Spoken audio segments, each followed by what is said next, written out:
what the heck, how, what's going on, what's going on? And then somebody got the confirmation that it was him.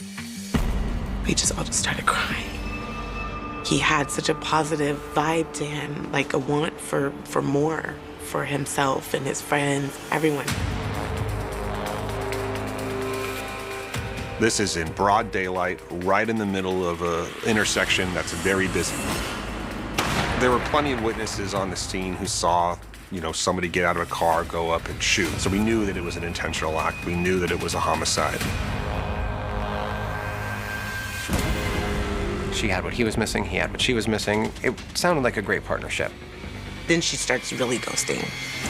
He couldn't get a hold of her. She wouldn't answer his phone calls. And he had funded, everything. They know what we did. They know everything. I don't think you should be talking right now. It's a sinister thing to do. She's an evil person. As part of the San Francisco Bay Area, Alameda County plays host to the cities of Berkeley and Oakland. Alameda is south of San Francisco, and it's more out in the country as opposed to San Francisco being a large urban center. It's sort of like a suburb. Alameda County is more subdued. But on July 13th, 2016, just after 1 p.m., the serene surroundings of Alameda County were suddenly disturbed. It was a warm summer day. Meekland and Blossom is a really heavily traveled intersection in the middle of unincorporated Hayward. All of a sudden, out of nowhere, people started hearing gunfire. So 911 calls started coming in. Callers are reporting that someone walked up to a truck, fired several shots, and then walked away. This was in the jurisdiction of the Alameda County Sheriff's Department, so they were the first to get out there. They stopped traffic, they blocked off the intersection. Responding officers find a red truck parked in the intersection, with the windows down and the engine still running. There is a man in the driver's seat. He was shot multiple times from the right-hand side. The shooter had shot through the open rear passenger window, and I believe he was shot 3 or 4 times in the side of his chest. They assess quickly that the man is deceased. There were plenty of witnesses on the scene who stuck around. A couple of them saw, somebody get out of a car, go up and shoot. We knew that it was an intentional act. The man's ID is found in his wallet on his person, and he's identified as 38-year-old Adon Khatani.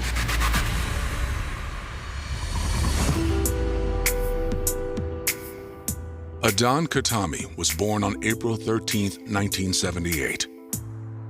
He was raised alongside his 3 siblings in San Francisco. His dad was Jordanian, and his mom was Nicaraguan. And his mom's super tall. I think his dad was short. His grandma was the matriarch of his life and his family. He respected her so much, and she was very classy, very put together woman. He would always, straighten up and make sure his shirt was buttoned, and whenever it came to his grandmother and stuff like that. So he was definitely raised with a lot of morals and respect. When Adon was a teenager, his father passed away. I think that shifted his energy to wanting to protect and wanting to care for his family. And I think that was a strong drive for him throughout his life. Adon grew up fast after that. He became a father himself in his early 20s. He didn't stay in that relationship, but they remained friendly and decided to co-parent together. I met him actually for the first time when I was probably 16 or 17. And then years and years went by, and I kind of lived my life and was in my 20s and saw him again. He's so handsome. I just remember all the girls just all over him. So he's charismatic, to say the least. Monica and Adon eventually started dating. He had a 10-year-old son. I had 3 kids at the time. Then he had his son. And so the thing that we love to do the most is do stuff together with the kids. Adon worked hard at being a parent and a good partner in more ways than one. When it came to Adon and his work ethic and his work environment, like he had like a realty company and he would do selling houses and stuff like that. When I had met him, he wasn't doing the house selling anymore. He was working for the Yellow Pages. He would sell like, advertising for the Yellow Pages. But he just like was so dedicated to it. And he would put his little suit and tie on and just go running around having these meetings. A few years into the relationship, Adon and Monica got a surprise. We had that off and on dynamic going on. And around the time that our daughter was conceived, like it was probably a little bit more of like an off time. And then I became pregnant, and then it was just kind of like he was scared about it at first. When we did the ultrasound, they said that it was a girl, and that was his joy was having a girl. So that made him very happy. After years of an on-again, off-again relationship, co-parenting helped Monica and Adon find their stride. So we struggled a lot in our relationship to actually get it right, like put it all together. And we were finally, like 7 years later, we were finally kind of getting it right. With his family life humming along, Adon looked to make a change in his professional life. He would always talk about how he wanted his own business so that he can feel laxed in the sense of knowing that he could provide for his son and his daughter. That was his drive. That's when he wanted to open up a cannabis club. Around this time, cannabis has just become eligible to become legalized, pending an election later on that year in November. In 2016, the cannabis industry was in its infant phase, as I call it. It was a newborn. It was an idea of what you wanted to do, but no real understanding of how to get there. When he was working in real estate, he had money saved and put away, large amount, so that he can save for his business. He always knew that one day he would have a business. So that was his put away money that he saved for this. And so when the time came and he thought he was going to be able to open this business, he literally took everything that he had. So there's over a dozen cannabis licenses. And so depending on how big your ambitions are and how deep your pockets are is kind of which one you go for. And so Adon obviously had the means to go forward with that. In order to start up a cannabis business, it's a very odd process, especially in California, to where the first thing you do is you go to your local regulators. So that would be your city municipalities, your counties, depending on where you are. And you fill in an application if there are application spaces available. And it's hyper competitive. You have to do great outreach. You need to know your community, you need to know the people, you need to know the rules. Any business that is serious business, you have to let the community know that you're going to be there, especially owners. Adon's efforts were moving slowly but surely in the right direction. He had secured the property. He had secured the lease. He had some of the connections for, the building and getting the lease and some of the seed money. His next step was to secure this coveted permit.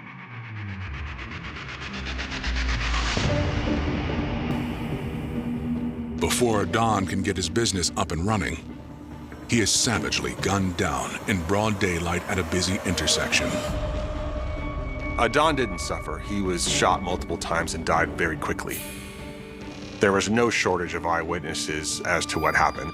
It was very clearly someone running up to a car intentionally and shooting through the rear passenger window at somebody.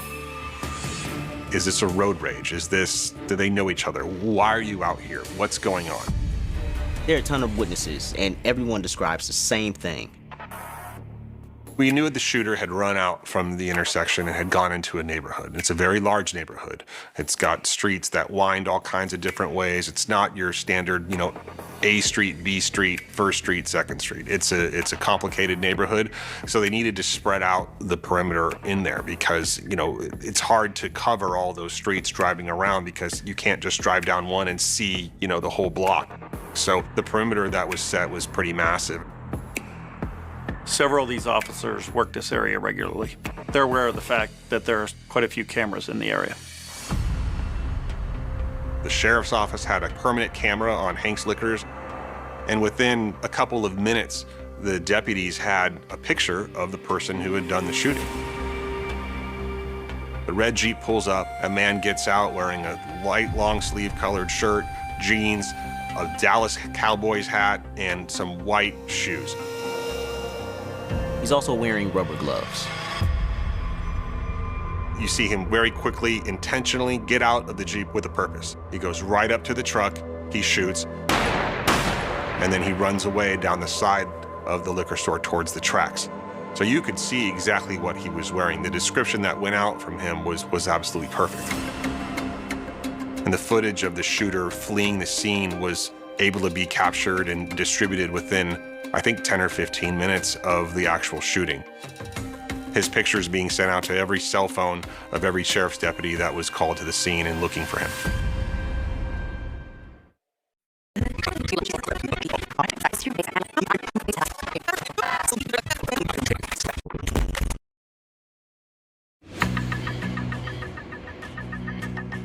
Armed with surveillance images of the man who gunned down Adan Khatami at a busy intersection, helicopters, K-9 units, and patrol cars with the Alameda County Sheriff's Department launch a manhunt. The shooter runs right up and intentionally does this very quickly.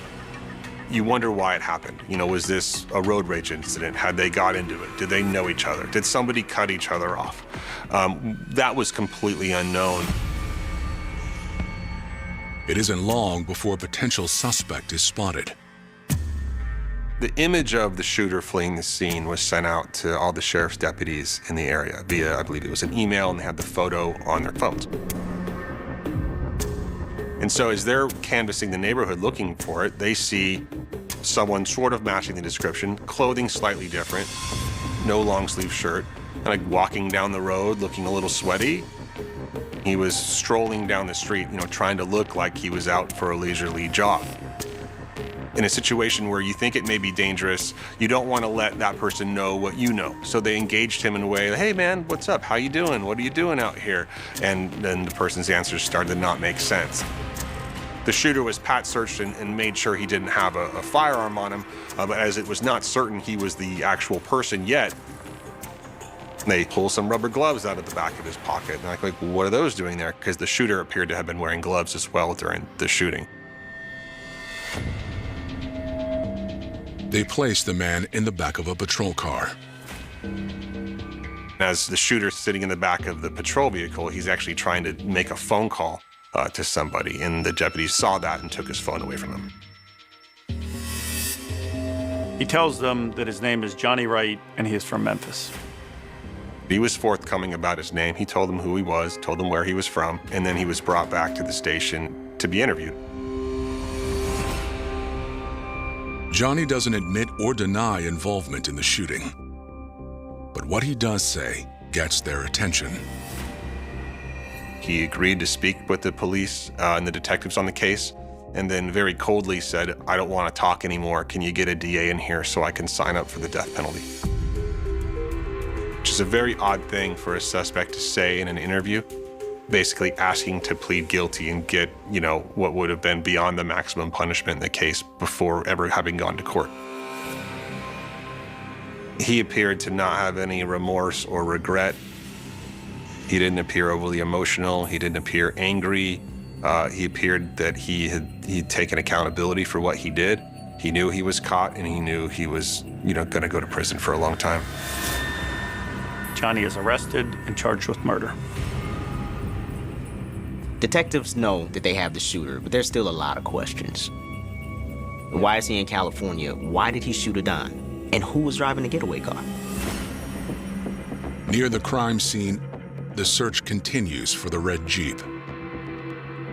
2 detectives were able to see the red Jeep pulled into a parking space and a young lady standing right outside of it. She's standing there smoking a cigarette with her phone out. When the police approached the driver in the red Jeep, she was a little guarded, a little not uncooperative, but not really forthcoming. She was giving very limited answers. Who have you been with today? Oh, my boyfriend. Where are you from? I'm not from here. She identifies herself as Chariot Burks from Memphis, Tennessee.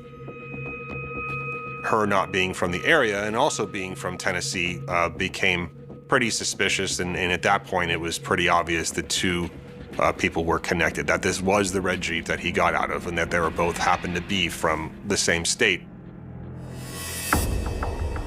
Chariot Burks agrees to come to the station for questioning.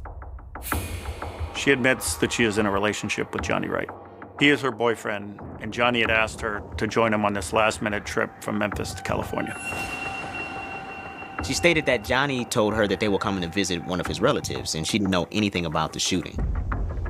She admitted to being the driver in the car. She gave varying accounts of, what she knew, what the reason was that he got out of the car, whether she knew he had a gun or not. At first she was saying, I didn't know he had a gun, but then I might have heard it rack. I don't know what it was, why he got out of the car. She said he just told her to drop him off at the intersection. She didn't see any shooting, but she did hear shots.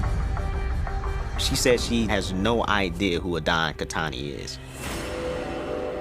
Nonetheless, detectives are confident that both Chariot Burks and Johnny are responsible for the shooting. She was interviewed and Mr. Wright was interviewed, and the case was then presented to the DA's office for charging, and they were both charged with the murder of Adon Khatami. But as far as why, all they have is a theory. These 2 people drove halfway across the country, and Johnny zeroed in on this one red truck and shot and killed Adon Khatani. It looks like he knew exactly what he was doing and exactly who he was targeting. This could be a murder for hire.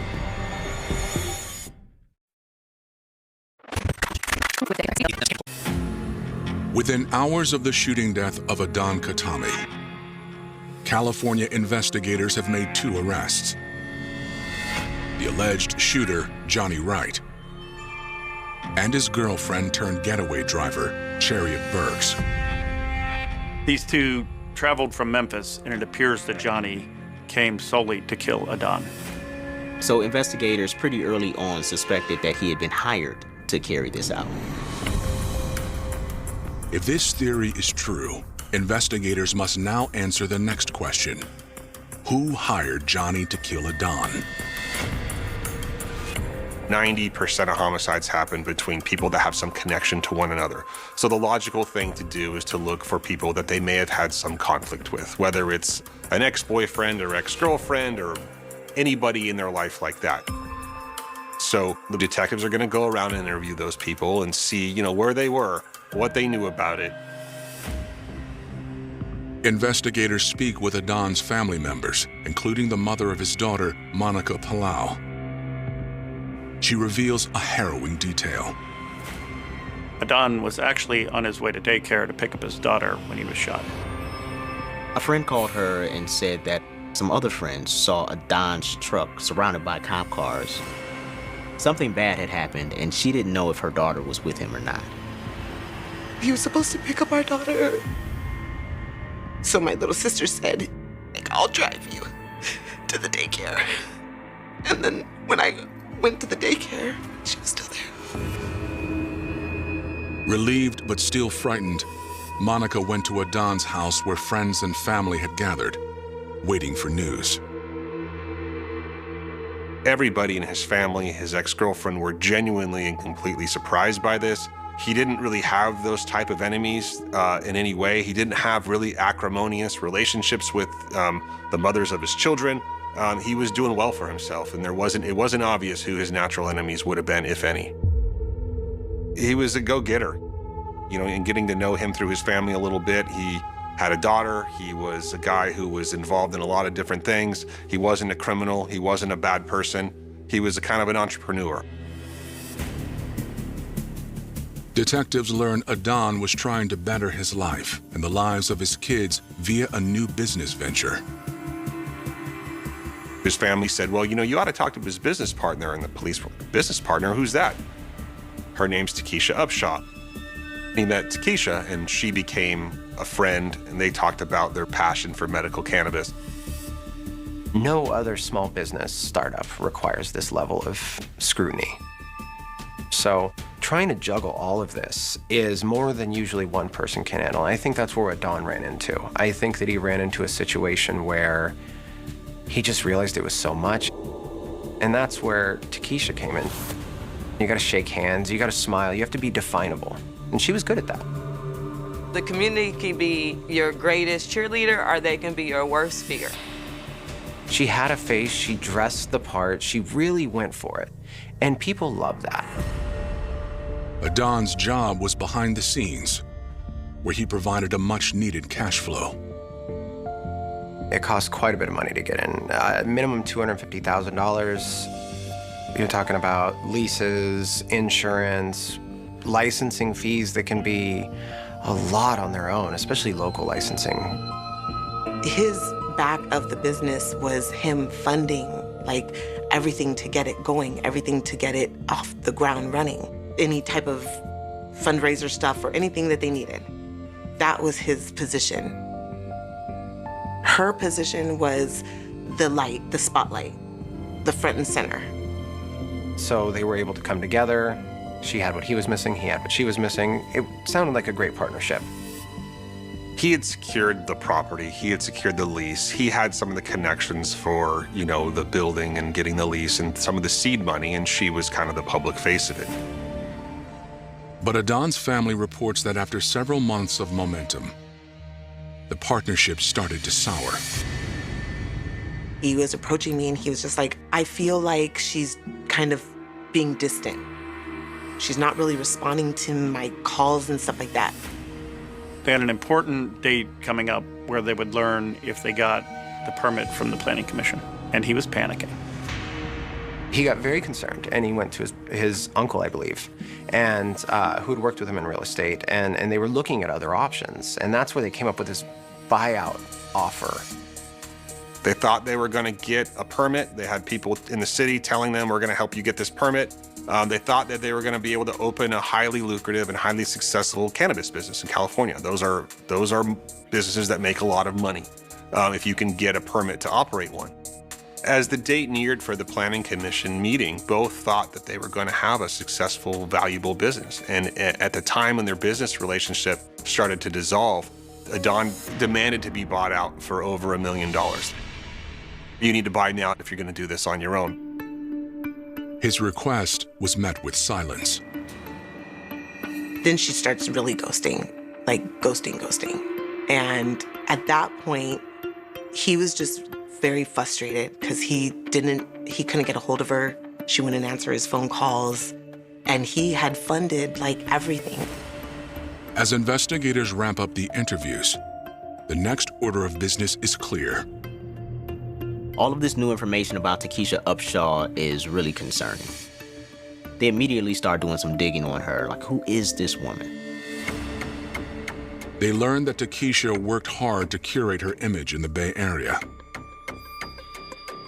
If you looked at her Instagram profile, you'd see a world traveler, somebody who was into, yoga and things and was involved in the community, was out there trying to push, I'm going to be the first African-American female-owned black, dispensary in San Francisco, was very connected, volunteered her time with the NAACP, was connected to a lot of the who's who of San Francisco at the time. The importance of being able to, grease palms, network effectively, whatever you may want to call it, she was very good at it. Ms. Upshaw was phenomenal at networking. Then, investigators learn a small detail about Takesha that has big implications. Takesha's father's family is from Tennessee. She has strong family connections to Memphis, which is where Johnny Wright traveled from. It was not a coincidence. the shooter and the driver were from Tennessee, and that Miss Upshaw had all those connections to family in Tennessee.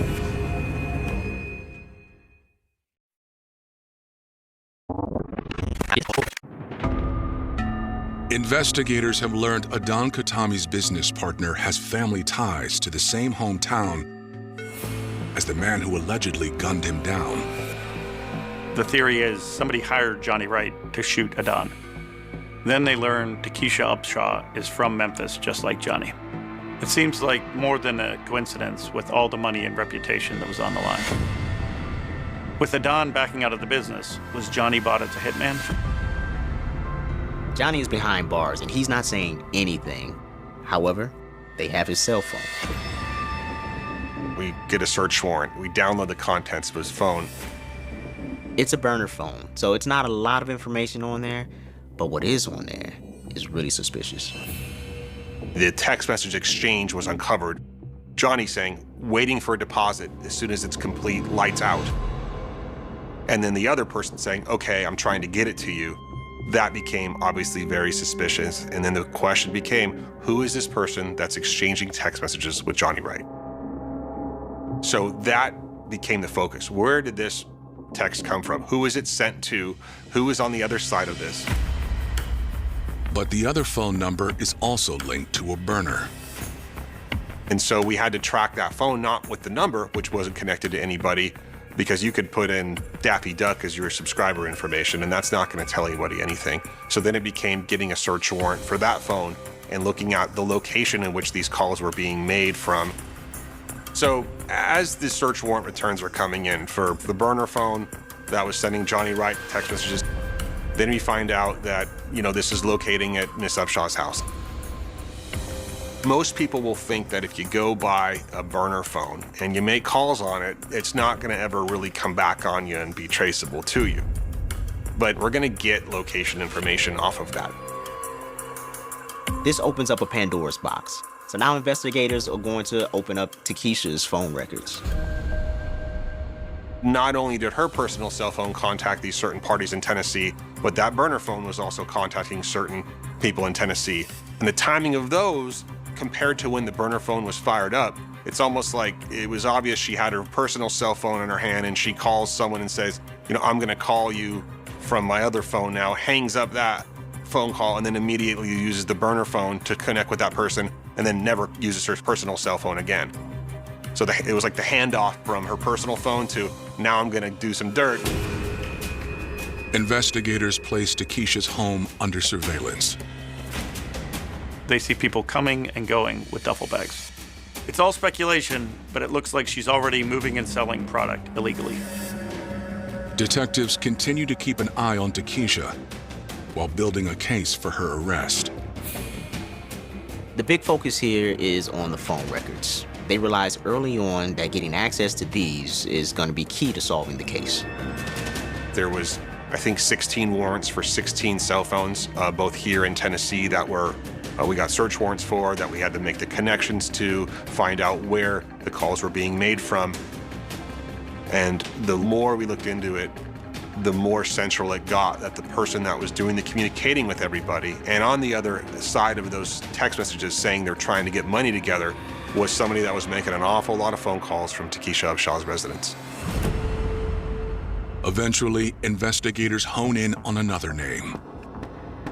Wesley Brown popped up in the investigation based on the fact that at some point a couple of days before the homicide, the burner phone, stops being oriented and located within Miss Upshaw's residence at that location and moves to another location. It appears that she dropped the phone off in Berkeley at Wesley Brown's house. Wesley Brown was a friend of Takesha's. They had grown up together, they had known each other, and apparently a couple days before the homicide, she drops off this burner phone over with him, and then he both makes and receives a couple of phone calls from the burner phone of Johnny Wright. I think in her mind, taking this phone and putting it with somebody else, maybe that was a way for her to try to distance herself from the whole thing. Almost 6 months after Adan was killed, investigators prepared not one, but 2 additional arrest warrants. They have motive, they have phone records. They have connected Takesha and Wesley to the man who shot Adon. They've already arrested Chariot Burke and Johnny Wright. Now they are ready to also arrest Wesley Brown and, more importantly, Takesha Upshaw.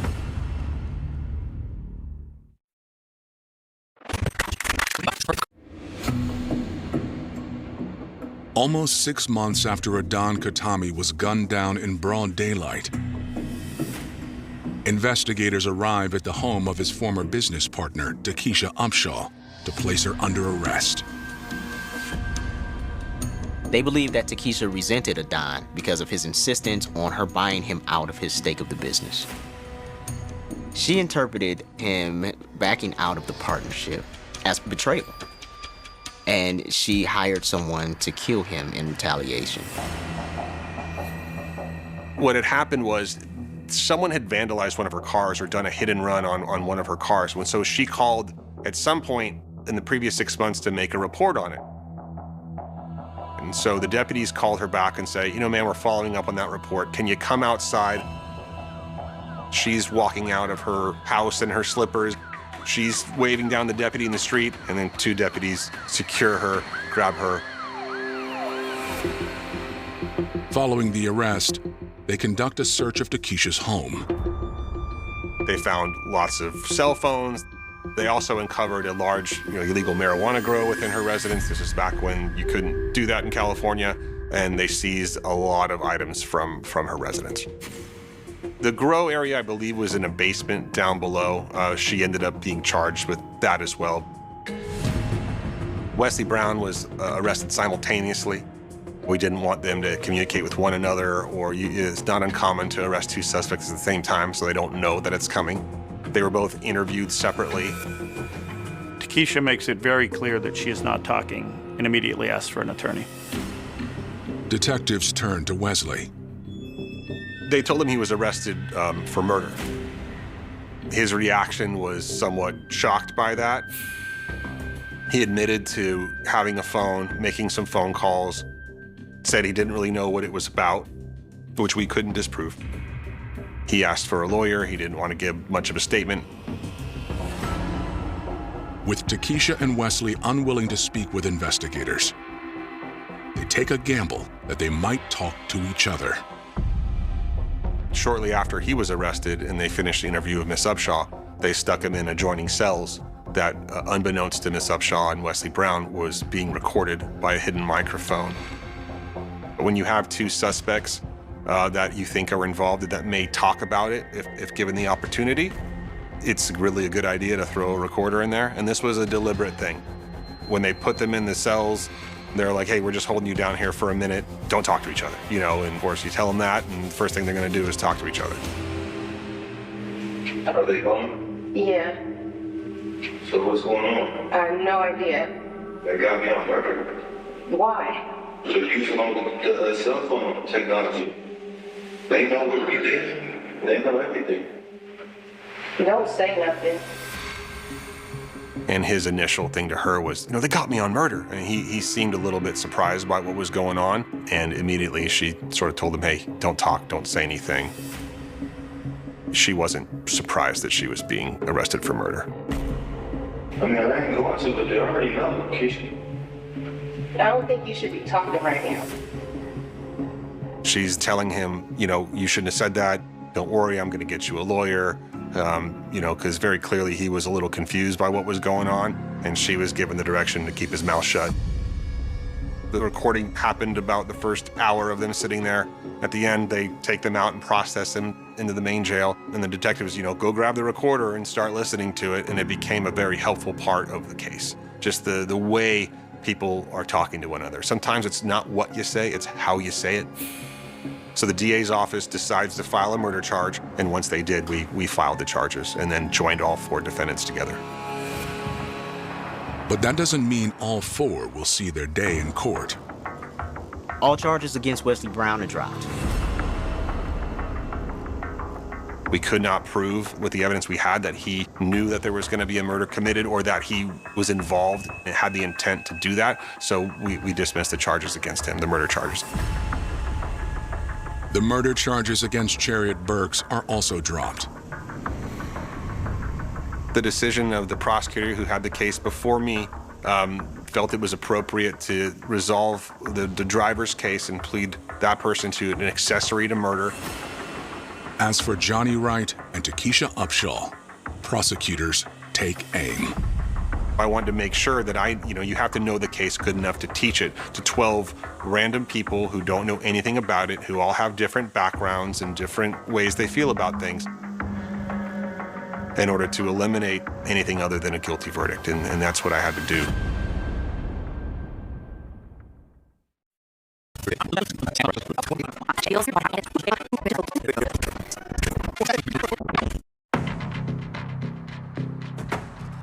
Adan Khatami's alleged hitman, Johnny Wright, takes a plea. Johnny Wright pled guilty to first-degree murder with the use of a firearm, so he admitted, the most serious charges we can put on anybody short of trial. He knew that there was no upside to going to trial, and so he threw himself on the mercy of the court. Johnny is sentenced to 50 years to life. Takesha Upshaw stands by her innocence. Her trial begins in October 2019. Miss Upshaw, on one hand, is in the community. She's out there shaking hands, glad-handing people, putting herself out there, getting connected to folks, and pretending she's this upstanding person and this good business partner to Adan. And with her other hand, she's dialing up a hitman from Tennessee to take him out. It's a sinister thing to do. She's an evil person and a fraud. Prosecutors alleged that Adan wanted out, but Takesha didn't want to pay him the over $1 million he was asking. She wanted to get the permit, keep Adan's investment, and open a dispensary without him. Prosecutors rely on the cell phone evidence to prove Takesha's involvement. As you examine these cell phone records, the interconnectedness between her phone and Johnny Wright's phone, it all started to make perfect sense. Partly to avoid what she saw as a forced buyout, and partly to get revenge for him leaving her high and dry. Threatening her well-cultivated reputation, Takesha hired Johnny to take Adan's life. In a tragic turn, prosecutors reveal that days after Adan was killed, Takesha received news from the planning committee. The permit she had worked so hard for and ultimately killed for was denied. People from the neighborhood argued that it was too close to a school, and the planning commission decided unanimously to deny the permit. The dispensary would not move forward, and Adan was killed for nothing. The defense has their turn, and for the first time since her arrest, Takesha speaks up. Miss Upshaw chose to exercise her right to testify in her own defense. She testified that she loved Adan, that he was her friend, that he was her business partner, that she was broken up by the whole thing. She tried to say that it was Wesley Brown that had planned the thing and that they were boyfriend and girlfriend and they were inseparable. They tried to argue that the burner phone belonged to Wesley and not Takesha. Wesley Brown was with me the whole time. He obviously had the burner phone and it was him. This was simply not true, and the charges against Wesley had already been dropped. Following 3 days of deliberation, the jury delivers their verdict. They found Takesha Upshaw guilty of first-degree murder, and she was later sentenced to life in prison. She accepted the verdict for what it was. I mean, she still claims to be innocent. There are murders that shock a community. There are murders that haunt investigators. And then there are murders so brutal, so calculated, and so deeply buried beneath layers of fear and silence that they seem to disappear from reality itself. This is one of those stories. A story that begins with a man vanishing into the darkness of an English seaside town. A story that ends with another man lying dead beside a car, gunned down in broad daylight. A story where the dead could no longer speak, the living were too terrified to talk, and the truth remained hidden for almost 14 years. Because sometimes the perfect crime isn't the one where the killer escapes. Sometimes it's the one where the victim disappears so completely that the world begins to wonder whether a murder ever happened at all. On the evening of August 21st, 2001, the town of Hastings looked exactly as it always did. The narrow streets wound through aging neighborhoods. The sea rolled endlessly against the coast. Streetlights cast pale orange reflections across wet pavement. People returned home from work. Families sat down for dinner. Televisions flickered behind curtains. Nothing about that evening suggested that somewhere in the darkness, a man was walking toward the final hours of his life. A man named Jason Martin Smith. What happened next would become one of the most disturbing unsolved murder mysteries in Sussex history. Because Jason Martin Smith did not simply disappear.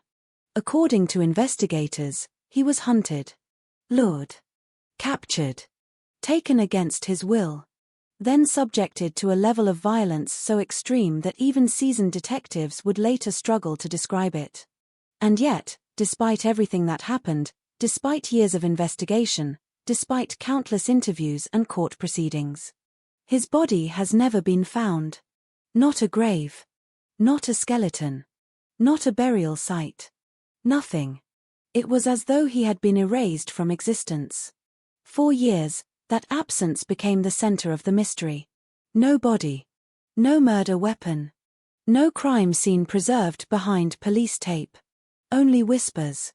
Rumors. Fragments of conversations exchanged in pubs and back alleys.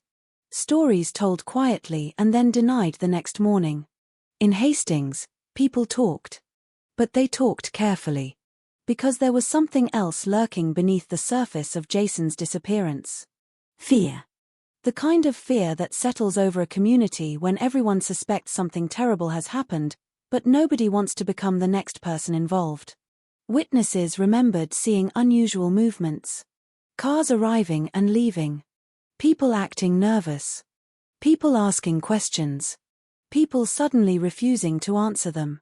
Every clue seemed to point toward a violent conspiracy. Yet every path investigators followed eventually vanished into silence. Months turned into years. Years turned into more than a decade. The case appeared destined to remain unsolved forever. But that was only the first death. Because approximately 2 months later, another man entered the story. His name was Jimmy Millen. And unlike Jason Martin Smith, Jimmy's death would not happen in secret. There would be witnesses. There would be gunfire. There would be blood on the pavement. It was October 24, 2001. A cool autumn day. The kind of afternoon where the sky hangs low and grey over southern England. Jimmy Millen was working on a vehicle near his home. An ordinary task. An ordinary moment. The sort of thing nobody remembers because nothing is supposed to happen. Then a motorcycle appeared. 2 riders. Moving with purpose. No hesitation. No confusion. No wasted movement. The bike approached. The passenger raised a firearm. And within seconds, multiple shots shattered the afternoon silence. The attack was swift. Professional. Terrifyingly efficient. When it was over, Jimmy Millen lay dying beside the vehicle. The motorcycle disappeared. The killers vanished. And Hastings was left with another murder. 2 men dead. 2 mysteries. 1 town. At first glance, they appeared unrelated. Different circumstances. Different victims. Different methods. 1 vanished. 1 executed. 1 hidden. 1 public. But investigators would eventually discover a connection that transformed everything. A connection so shocking that it changed the entire direction of the case. Because after Jimmy Millen's murder, members of his own family came forward with information. Information that would send detectives back to the disappearance of Jason Martin Smith. According to accounts later provided to police, Jimmy had allegedly admitted involvement in Jason's death. Not merely knowledge. Involvement. Participation. A confession spoken behind closed doors. Words that could no longer be challenged because the man who allegedly spoke them was now dead himself. Suddenly, what had looked like 2 separate murders began to resemble chapters of the same story. A story of betrayal. A story of revenge. A story rooted in the criminal underworld operating beneath the surface of everyday life. The deeper investigators dug, the darker the picture became. They uncovered allegations of organized criminal activity, old grudges, broken loyalties, men who trusted one another until fear and self-preservation turned allies into enemies. At the center of everything stood a single accusation. Someone had talked. Someone had provided information. Someone had become known as an informant. And in certain criminal circles, there are few labels more dangerous than that. The consequences can arrive years later. Or days later. Sometimes they arrive in the form of a warning. Sometimes they arrive in the form of a bullet. And sometimes they arrive in the dead of night, when a man enters a vehicle believing he is meeting acquaintances and never returns home again. For detectives, the case became an obsession. Not because murder investigations are unusual, but because this case seemed determined to resist every attempt at resolution. Witnesses changed stories. Memories faded. Evidence disappeared. People who once seemed willing to cooperate suddenly became unavailable. Others claimed they remembered nothing at all. Every answer generated new questions. Every breakthrough revealed another obstacle. The investigation stretched across years. Then more years. Children grew into adults. Relationships ended. Officers retired. Yet the mystery remained alive. Some cases fade because nobody cares anymore. This case refused to fade because too many questions remained unanswered. Where was Jason Martin Smith? What exactly happened during those final hours? Who participated? Who ordered it? Who kept silent? And why did another man end up dead only weeks later? The passage of time should have buried the truth. Instead, it slowly exposed it. Because secrets have weight. And the longer people carry them, the harder they become to hide. 14 years. That is how long investigators waited. 14 years of rumors. 14 years of dead ends. 14 years of wondering whether justice would ever arrive. Then, unexpectedly, the silence began to crack. Old witnesses returned. New information surfaced. Pieces that once seemed meaningless suddenly fit together. The picture became clearer. Not complete, but clear enough. And when the truth finally emerged inside a courtroom, it revealed a crime so ruthless that it shocked even those who had spent years investigating it. A man had disappeared. A body had never been recovered. Yet prosecutors would argue they knew exactly how he died. They would describe violence. Kidnapping. Execution. Dismemberment. A chain of events hidden from the public for more than a decade. The challenge was enormous. How do you prove murder without a body? How do you convince a jury when the victim cannot be found? How do you secure justice when so much evidence has been swallowed by time? The answers would transform this case into one of the most remarkable murder prosecutions in modern British criminal history. But before detectives uncovered the truth, before witnesses testified, before arrests were made, before jurors heard the evidence, there was a town by the sea. A group of men bound together by crime. A betrayal that changed everything. And a summer night in 2001 when Jason Martin Smith stepped into the darkness, unaware that he was about to vanish forever. This is the story of the Hastings double murder. A story of loyalty and revenge. Of fear and silence. Of killers who believed they had erased every trace of their crime. And of the investigators who refused to stop searching for a man whose body was never found. Long before the headlines, before the arrests, before detectives began piecing together fragments of a story that seemed impossible to reconstruct, there was Hastings. To tourists, Hastings was a postcard town.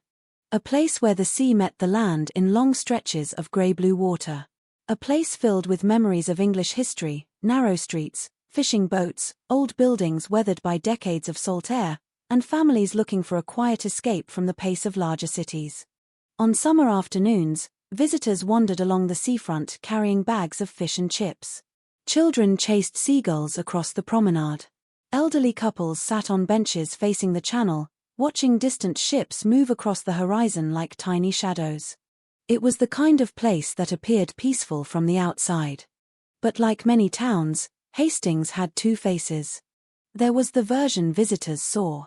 And there was the version locals knew. Behind the holiday atmosphere and seaside charm existed another world. A world that rarely appeared in tourist brochures. A world built inside pubs, garages, back rooms, small-time criminal networks, and circles of men who made their money outside the law. The criminal underworld in towns like Hastings was not glamorous. It was not the world of luxury cars and lavish mansions. It was smaller, closer, more personal. The people involved often knew each other for years. Some had grown up together. Some were related through family connections. Others had built relationships through favors, debts, and criminal enterprises. Trust was everything. And betrayal was unforgivable. The criminal landscape of southern England during the late 1990s and early 2000s was filled with individuals operating in the space between organized crime and street-level offending. Some specialized in theft. Others in robbery. Some dealt drugs. Others acted as enforcers, collectors, or facilitators. Most knew one simple rule. Keep your mouth shut.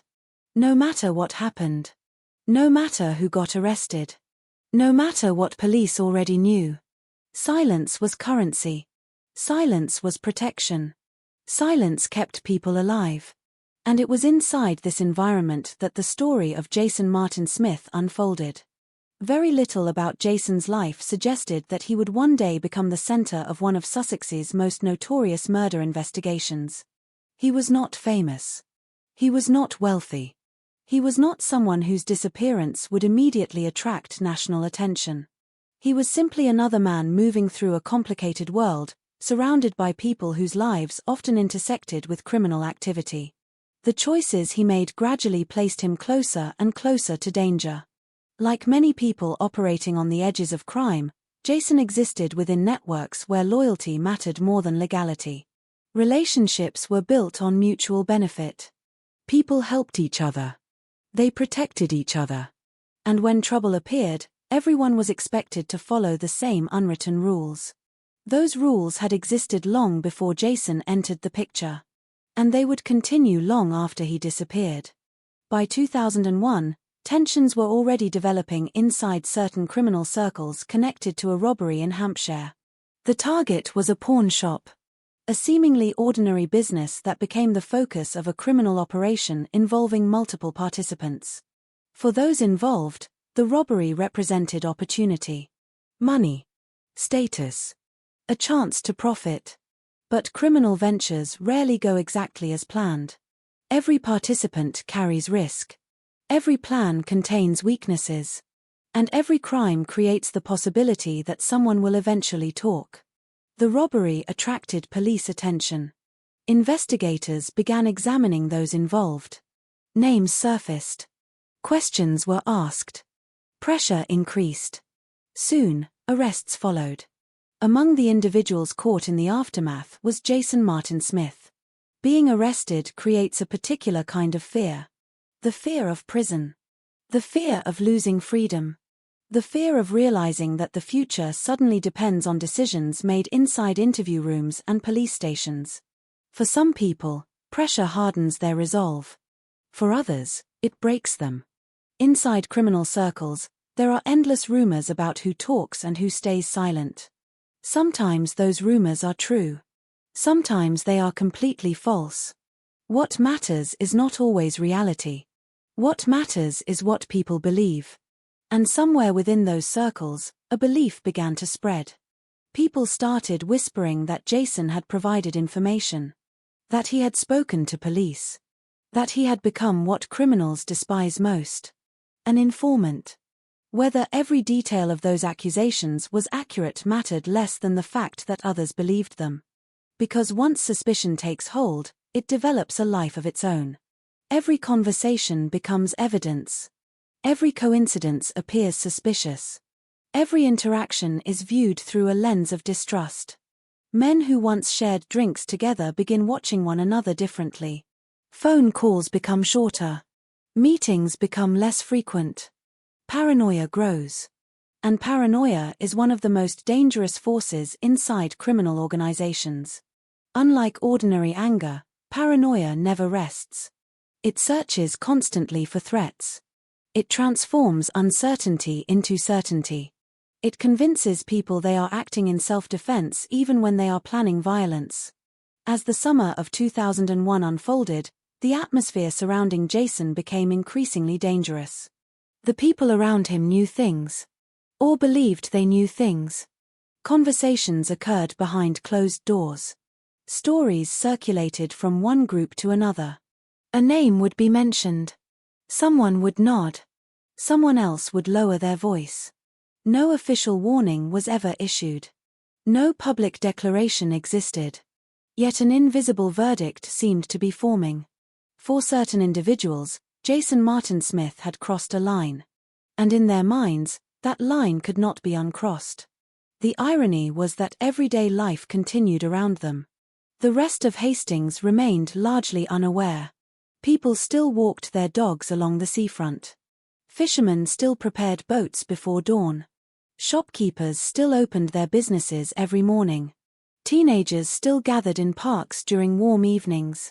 The ordinary rhythm of life continued uninterrupted. That is one of the most unsettling aspects of many true crime cases. The future tragedy already exists. The forces that will eventually produce violence are already in motion. Yet the world carries on as though nothing is wrong. Because nobody can see the storm approaching. Imagine Hastings during August of 2001.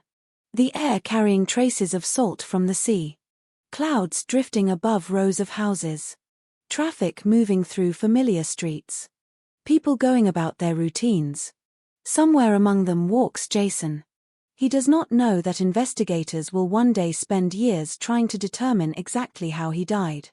He does not know that witnesses will later describe horrific acts of violence. He does not know that a jury years later will hear evidence suggesting he suffered a brutal fate from which there was no escape. At that moment, he is simply living another day. And perhaps that is what makes stories like this so haunting. The victims never see the narrative the way we do. We look backward with knowledge. They move forward without it. Every decision appears ordinary. Every meeting feels routine. Every phone call seems insignificant. Until suddenly it isn't. Somewhere in Hastings, plans were already taking shape. Not plans visible to the public. Not plans documented on paper. The kind of plans formed through conversations. Promises. Threats. Assumptions. The kind of plans that leave no official record. Individuals allegedly connected to Jason's fate continued their lives as normal. They visited friends. Spent time with family. Went to pubs. Worked jobs. Laughed. Talked. Moved through the community without attracting unusual attention. Nothing about their outward appearance suggested that they were approaching a moment that would later become one of the darkest chapters in local criminal history. Because evil rarely announces itself. It often arrives wearing ordinary clothes. Driving ordinary cars. Speaking in ordinary voices. By the third week of August, the tension surrounding Jason had reached a point from which there would be no return. Whatever suspicions existed had hardened. Whatever grievances had formed had intensified. The social bonds that once connected people were beginning to fracture. Trust had been replaced by resentment. Resentment had been replaced by anger. And anger was slowly becoming something much more dangerous. Soon, a meeting would be arranged. A destination would be chosen. A trap would be prepared. One man would believe he was going somewhere familiar. Instead, he would be stepping into a nightmare. A nightmare that would remain hidden for nearly 14 years. And while Hastings slept beneath the fading light of another summer evening, nobody could have imagined that the town was only hours away from producing a mystery that would haunt detectives for more than a decade. The sea continued to roll against the shore. The streetlights flickered on. Darkness settled across the town. And somewhere in that darkness, the final chapter of Jason Martin Smith's life was about to begin. When people hear about a murder case, especially one surrounded by violence, criminal associations, and years of mystery, there is often a tendency to see the victim only through the lens of the crime itself. A name in a headline. A face attached to a police investigation. A missing person. A body that was never found. A witness statement. A piece of evidence. But before any of those things existed, Jason Martin Smith was simply a human being. A son. A friend. A familiar face to people who knew him. Someone who woke up in the morning with plans, worries, frustrations, and hopes that stretched beyond the next day. That reality is often lost when a case becomes famous. The victim becomes part of the story instead of the reason the story exists. And in Jason's case, the passage of time only deepened that problem. For more than a decade, conversations about him focused on one question. What happened to him? The question was understandable. His disappearance was extraordinary. The allegations surrounding his death were horrific. The mystery captivated investigators for years. Yet beneath all those questions remained another one. Who was Jason Martin Smith? To understand the answer, it is necessary to look beyond the courtroom evidence and police files. Because the tragedy that unfolded in August of 2001 did not begin with violence. It began with an ordinary life. Like many men in their social circles, Jason's world was complicated. He was neither entirely removed from criminal activity nor the powerful figure some people later imagined. He occupied the gray area where countless individuals find themselves. Close enough to crime to become involved. Not powerful enough to control the consequences. People who knew him described a man who could be sociable and approachable. Someone capable of forming friendships and maintaining relationships. Someone who moved through familiar communities where everybody seemed to know somebody connected to somebody else. In towns like Hastings and the surrounding areas, social networks overlap constantly. Friends become acquaintances. Acquaintances become business partners. Business partners become rivals. And sometimes those lines blur so completely that nobody remembers exactly where one relationship ends and another begins. Jason lived within that environment. It shaped the people around him. It shaped the opportunities available to him. And ultimately, it shaped the dangers he faced. Looking back now, one of the most tragic aspects of his story is how ordinary many of his final weeks likely appeared from the outside. There were no newspaper warnings. No public declarations. No dramatic confrontations taking place in front of witnesses. No signs visible to strangers walking down the street. Life continued much as it always had. The sea still rolled against the shore. Cars still moved through Hastings. Pubs still filled with conversations each evening. Yet beneath that ordinary surface, suspicion was growing. Somewhere within criminal circles, Jason's name had become associated with betrayal. Whether he fully understood the extent of that danger remains impossible to know. What investigators would later discover, however, was that certain individuals had become convinced he had spoken to police following the Hampshire pawnshop robbery. In criminal culture, accusations of informing carry a unique weight. Unlike financial disputes or personal arguments, informing is viewed as a violation that threatens everyone connected to the group. It creates fear. Fear that arrests will follow. Fear that secrets have already been exposed. Fear that years of criminal activity may suddenly become evidence. The result is often paranoia. And paranoia has a way of transforming rumors into perceived facts.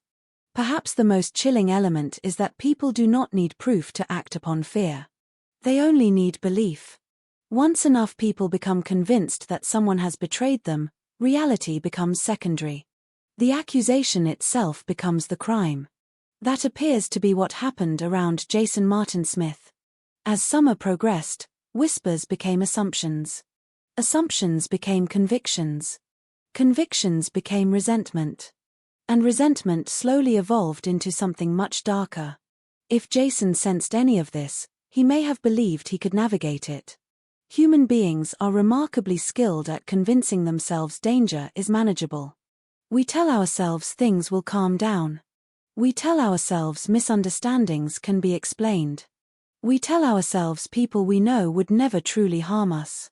History is filled with victims who walked willingly into situations because they trusted the wrong people. Trust is one of the most powerful forces in human psychology. It allows society to function. It allows friendships to exist. It allows families to remain connected. Yet trust also creates vulnerability. The people most capable of hurting us are often the people closest to us. The people who know our routines. The people who understand our habits. The people who know which phone call we will answer and which invitation we will accept. That truth would become devastatingly important in Jason's story.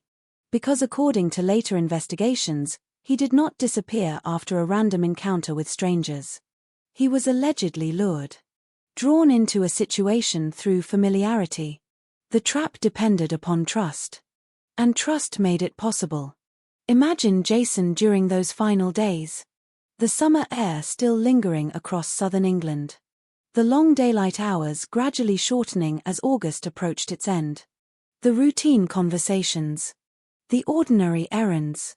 The countless small decisions that make up everyday life. None of them seemed remarkable at the time.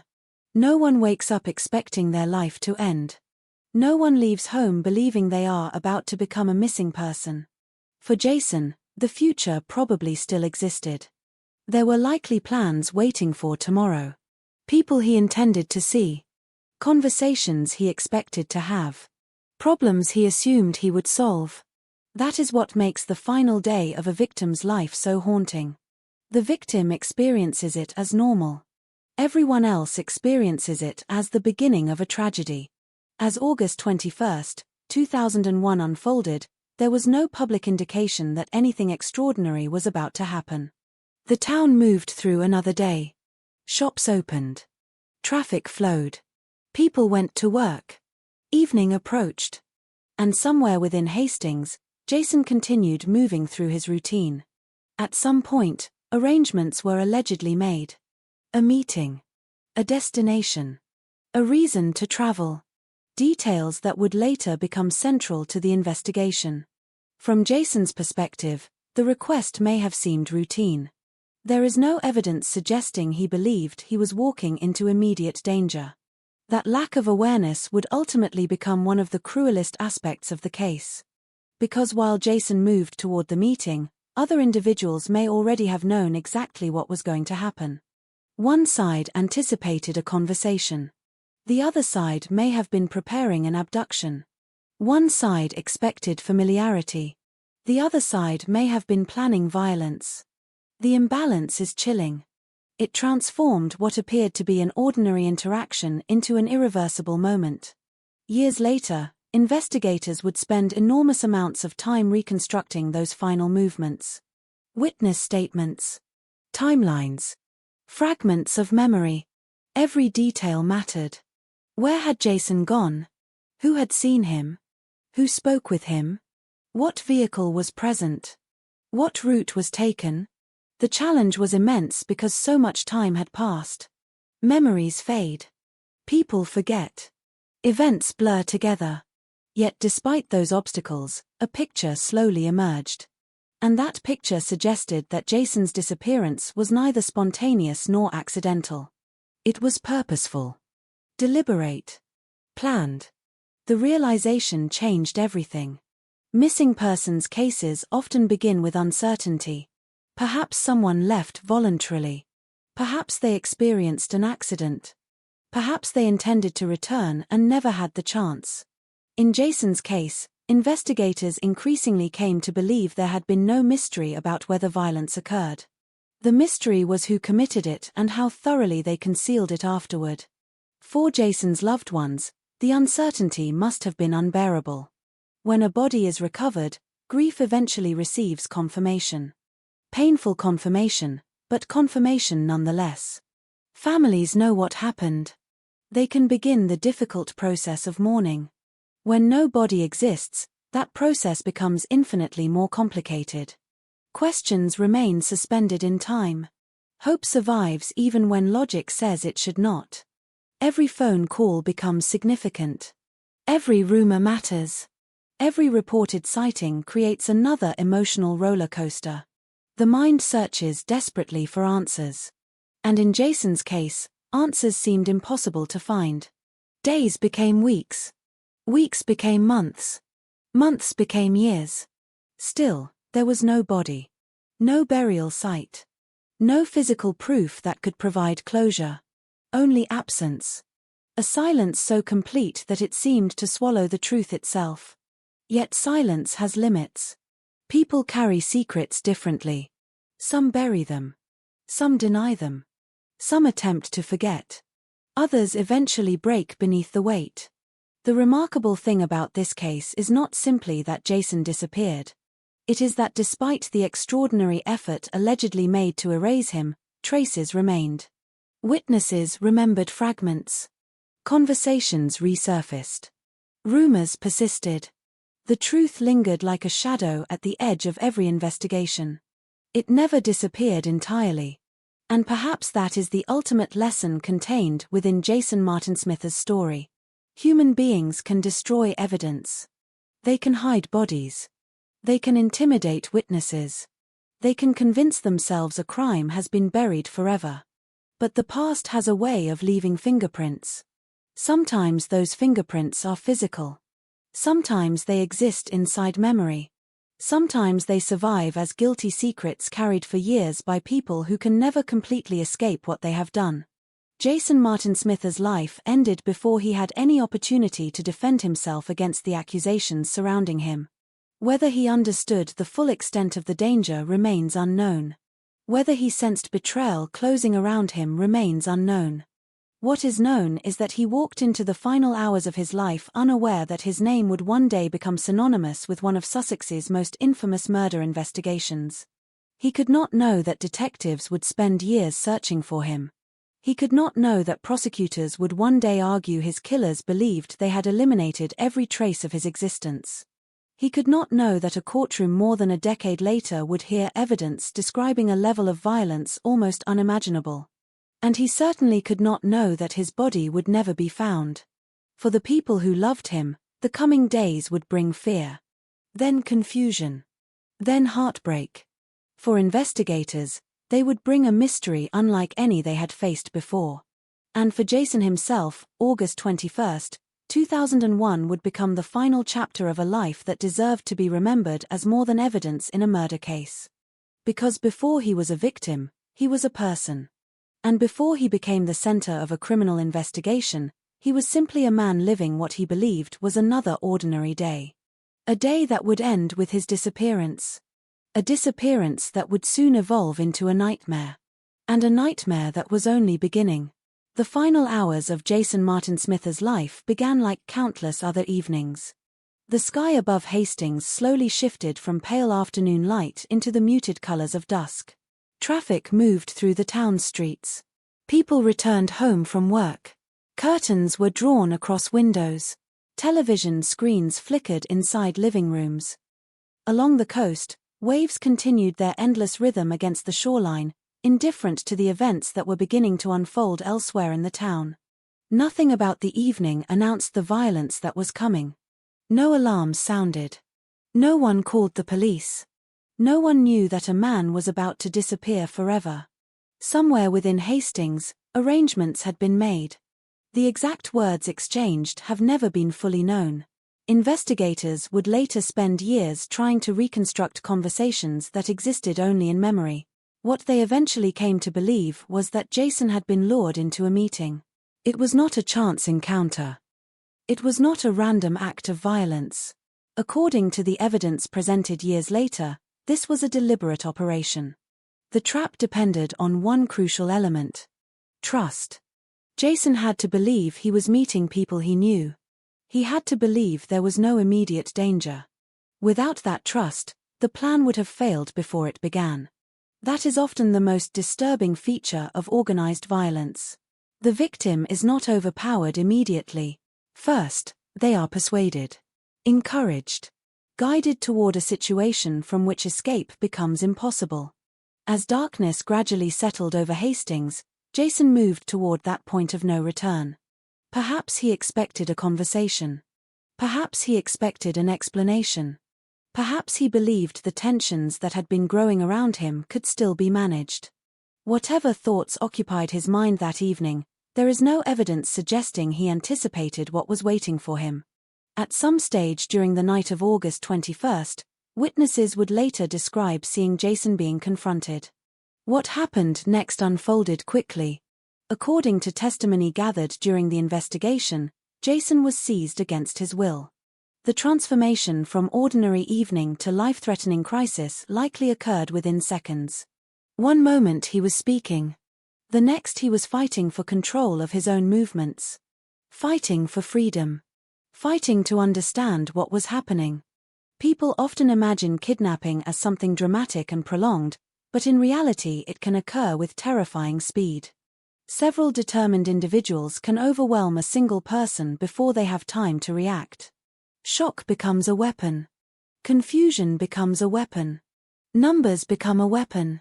Every second lost to disbelief benefits the attackers. Investigators later concluded that Jason was forcibly placed into a vehicle.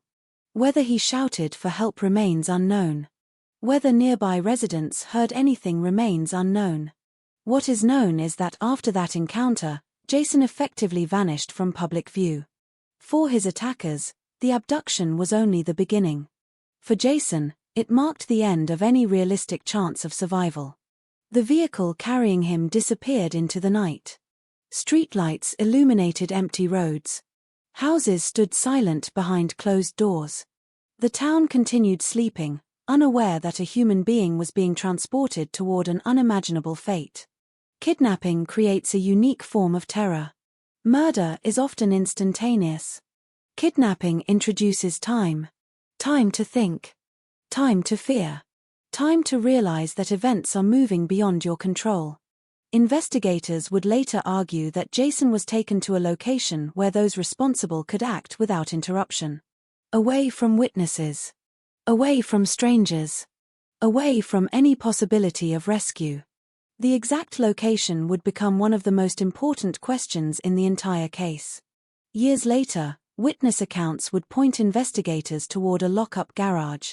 An ordinary structure from the outside. The kind of place people pass every day without a second glance. A garage is not supposed to become a crime scene. It is supposed to store tools, vehicles, equipment, forgotten possessions.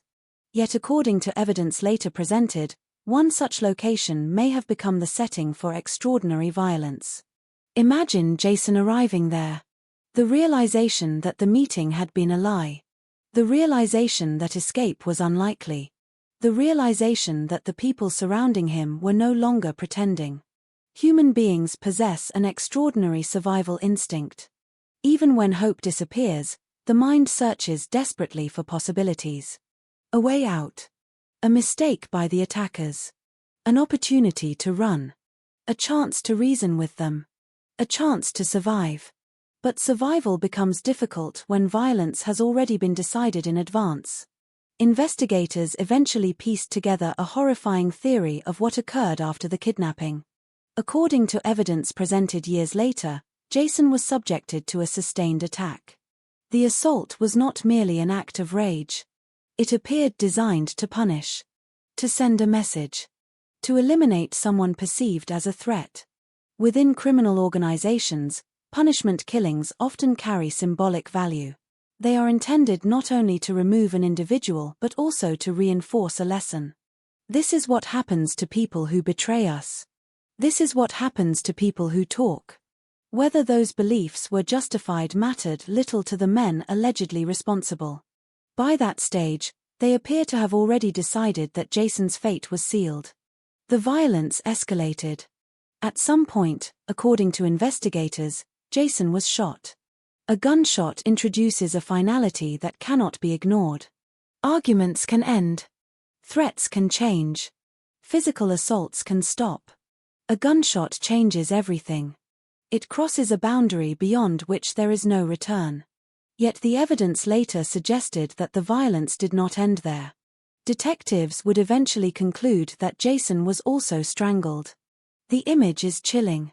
Not because of the physical act alone, but because strangulation requires proximity. It requires direct contact. It requires a killer to remain close to the victim, to witness fear, to witness suffering, to continue despite both. Psychologists who study violent crime often note that strangulation reveals something deeply personal about an attack. It places the offender within inches of the victim. There is no distance, no separation, no abstraction, only direct human violence. What exactly occurred during those final moments can never be fully known. Jason cannot tell his story. The people responsible spent years denying involvement. The truth exists only in fragments. Witness accounts, investigative conclusions, physical evidence gathered long after the fact. Yet those fragments paint a horrifying picture. A man accused of betrayal, a carefully arranged kidnapping, a brutal attack, and a death hidden from the world. For many killers, murder itself becomes the objective. In this case, investigators believed there was another stage. The disappearance. Because killing someone is one thing, erasing them is another. The challenge facing those responsible was obvious. A body creates evidence. A body allows investigators to establish cause of death. A body gives families answers. A body can speak long after the victim is gone. Without a body, every investigation becomes more difficult. That realization appears to have influenced what happened next.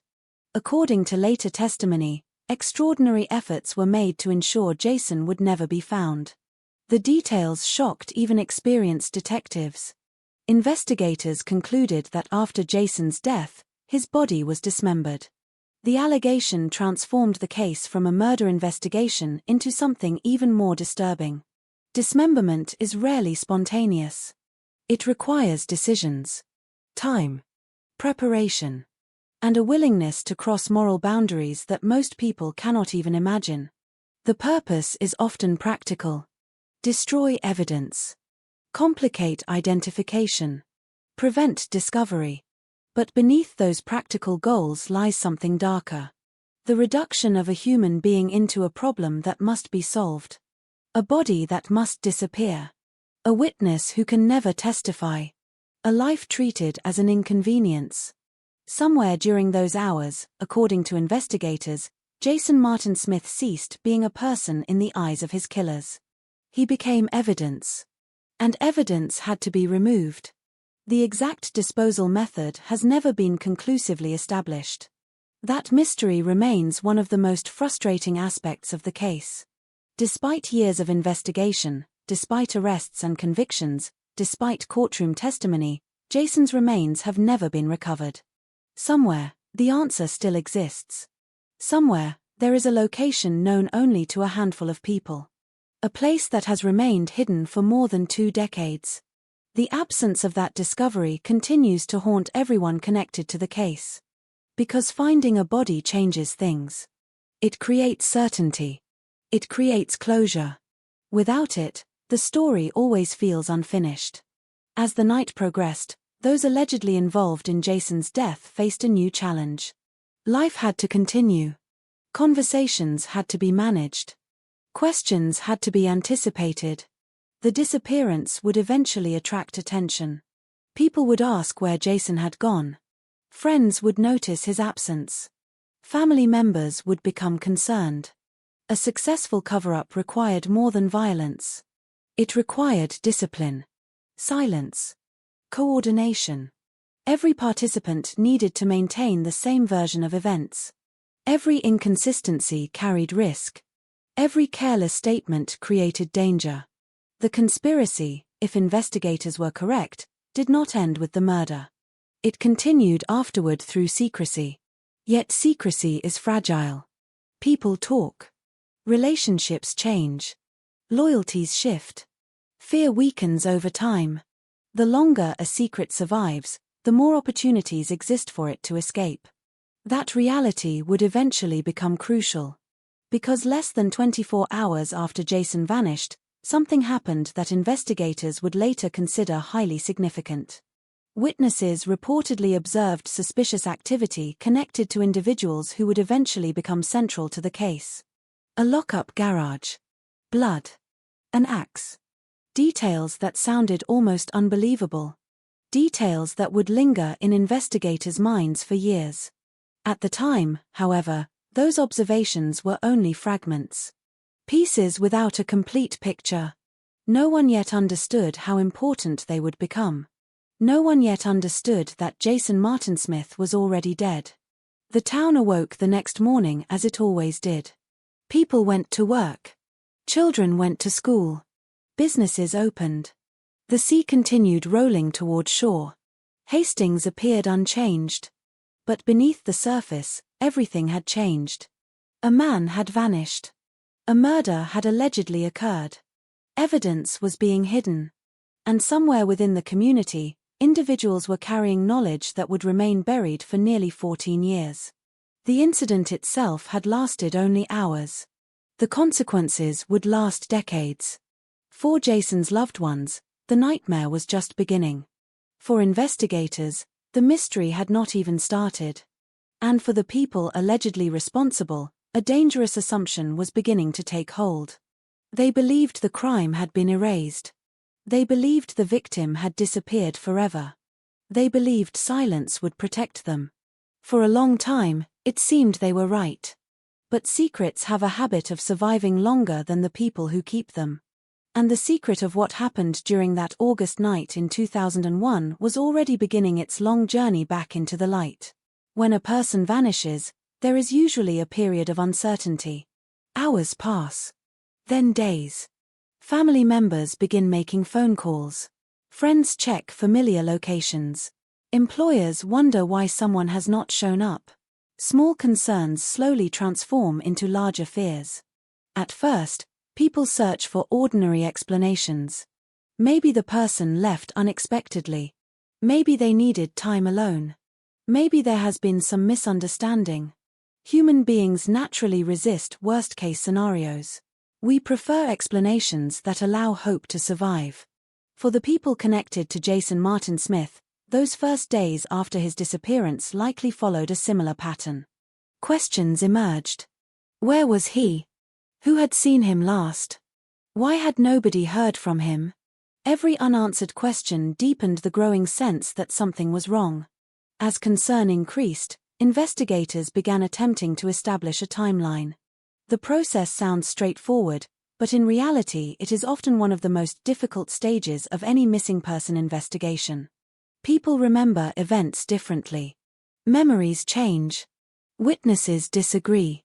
A conversation that seems important months later may have felt completely insignificant at the time. Detectives needed to determine where Jason had gone, who he had met, and what had happened during the final hours before he disappeared. Those answers did not come easily.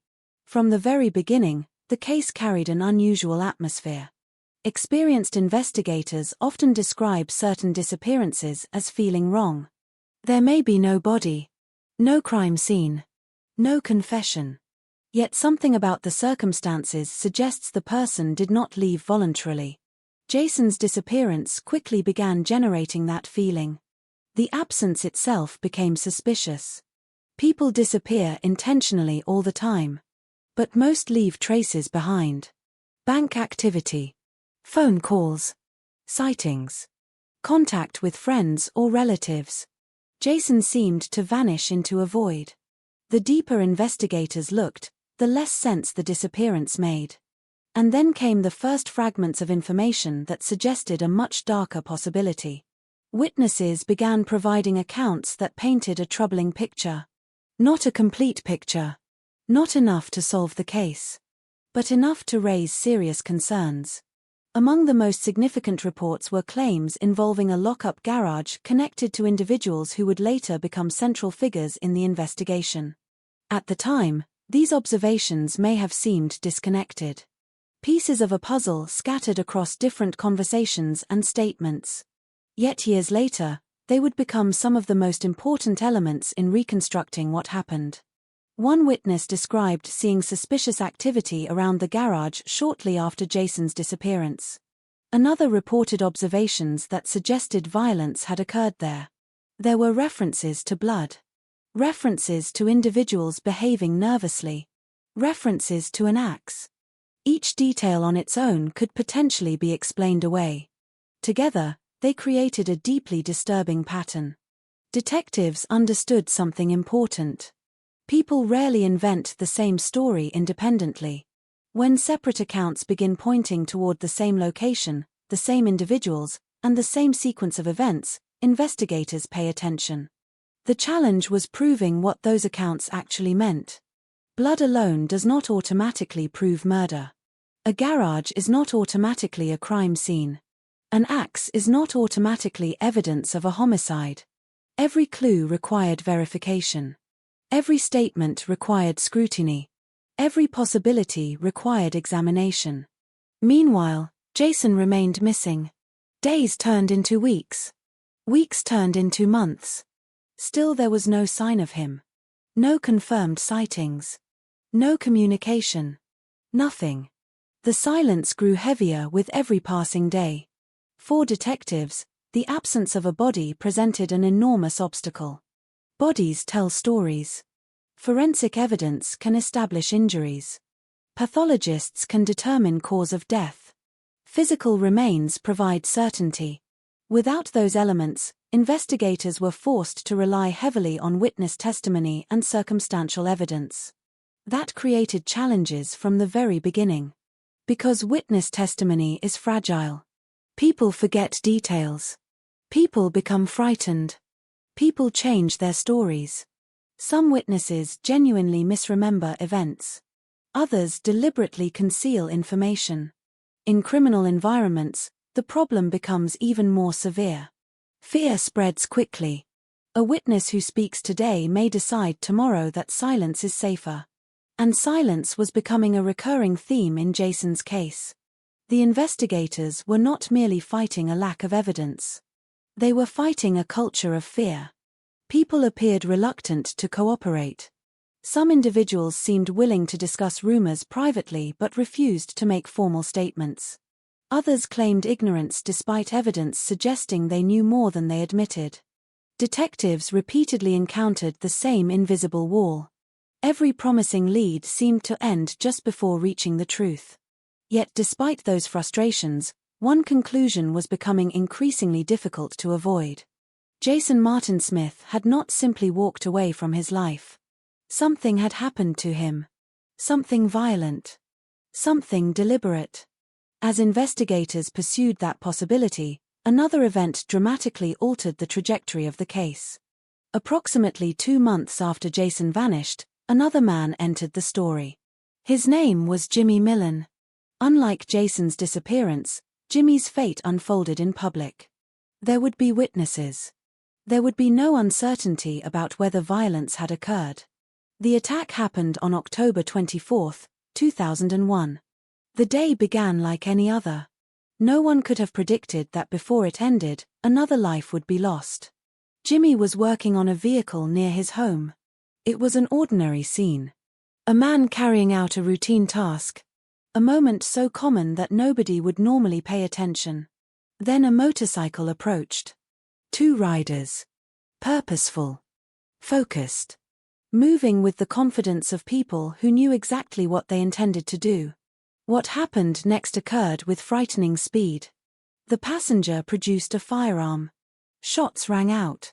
The attack was swift and devastating. Within moments, Jimmy Millen had been mortally wounded. The motorcycle disappeared. The killers escaped. And Hastings suddenly found itself confronting another murder. At first glance, the connection between the 2 cases was unclear. One victim had vanished. The other had been executed in broad daylight. The methods were completely different. The circumstances appeared unrelated. Yet experienced investigators understand that appearances can be deceptive. The criminal world is often interconnected in ways invisible to outsiders. Individuals move through overlapping networks. Enemies become allies. Allies become liabilities. And sometimes a second crime reveals the truth about the first. That possibility gained credibility when information emerged from an unexpected source: Jimmy Millant's own family. Following his death, relatives reportedly approached investigators with information that would transform the entire investigation. According to accounts later provided to police, Jimmy had spoken about Jason Martin Smith.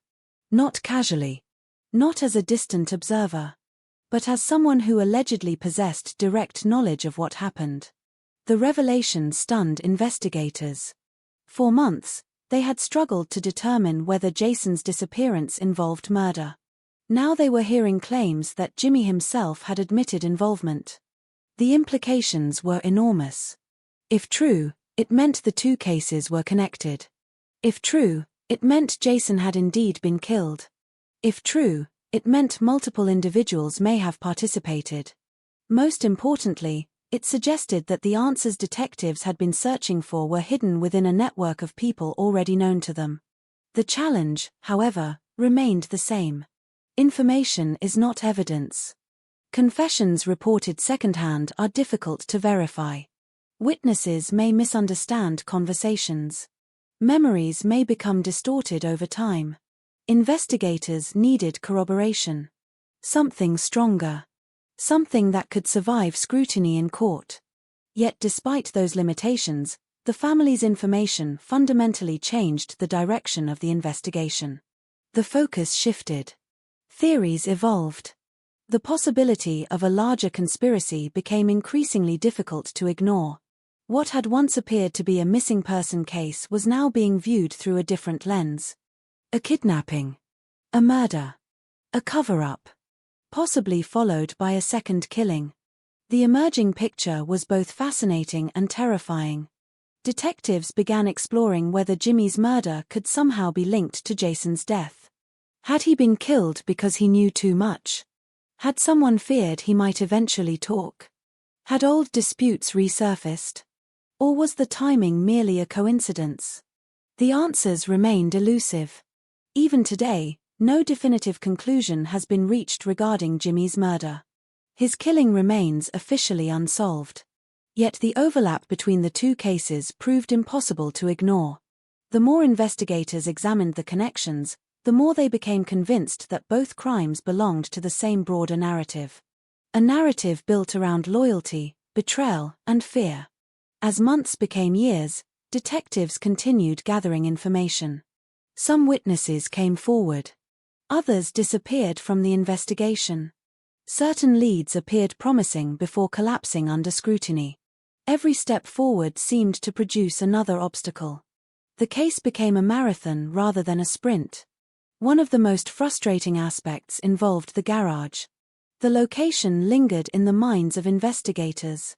Witness accounts repeatedly drew attention back to it. Blood had reportedly been observed. Suspicious behavior had reportedly occurred. Yet years passed without enough evidence to fully establish what had happened there. The garage became a symbol of the entire investigation. A place that seemed to contain answers while simultaneously withholding them. Detectives returned to it again and again, hoping a new witness or fresh piece of information might finally unlock its secrets. But the years kept passing. Evidence aged. Memories faded. Witnesses moved away. Some individuals died. Others became increasingly unwilling to cooperate. For many investigators, the case appeared trapped in a state of permanent uncertainty. They believed they understood the broad outline of what happened. They simply could not prove it. And that distinction matters. Belief is not enough. Suspicion is not enough. Courts require evidence. Jurors require evidence. Justice requires evidence. Without it, even the strongest theories remain only theories. As the first decade after Jason's disappearance came and went, many people assumed the truth would never emerge. The body had never been found. The principal witnesses remained problematic. The passage of time favored those responsible. Every year made prosecution more difficult. Every year increased the likelihood that crucial information would be lost forever. Yet beneath the surface, investigators refused to let the case die. Files remained open. Names remained on lists. Questions remained unanswered. And somewhere within those unanswered questions lay the key to solving a mystery that had haunted Hastings since the summer of 2001. The discovery phase of the investigation had produced fragments. A kidnapping. A garage. Blood. An axe. A second murder. Rumors of confessions. Years of silence. Individually, they were incomplete. Together, they formed the outline of something much larger. Something terrible. Something that investigators believed had been hidden in the shadows for far too long. The challenge now was transforming suspicion into proof. And that would require a breakthrough no one could yet see coming. By the time the investigation entered its second year, detectives were facing a problem that has destroyed countless murder cases before it. They believed a crime had occurred. They believed they knew roughly why it had occurred. They believed a group of individuals held the answers. But belief and proof are separated by a dangerous distance. And in Jason Martin Smith's case, that distance seemed impossible to cross. The victim was gone. The body had never been recovered. No murder weapon had been conclusively identified. No forensic scene existed that could tell investigators exactly what had happened. The case appeared trapped inside a fog of rumors, suspicions, and half-finished stories. For many detectives, this was the most frustrating kind of investigation imaginable. A missing person case can often be solved through physical evidence. A conventional murder investigation can be guided by a crime scene. But Jason's case occupied a strange territory somewhere in between. There were signs of violence. There were allegations. There were witnesses. Yet every path toward certainty seemed to disappear into darkness. The first challenge was separating fact from fiction. Within criminal circles, rumors spread quickly. One person hears a story and tells another. The details change. New elements are added. Old elements disappear. After enough time, nobody can remember where the original information came from. Detectives soon found themselves drowning in rumors. Some claimed Jason had fled the country. Others insisted he was buried somewhere in rural Sussex. Some believed he had been killed immediately after being abducted. Others suggested he had been held alive for a period before being murdered. Every theory seemed possible. None could be proven. Investigators conducted interviews. Then more interviews. Then hundreds more. Each witness appeared to possess a small fragment of the truth. No one seemed to possess the entire picture.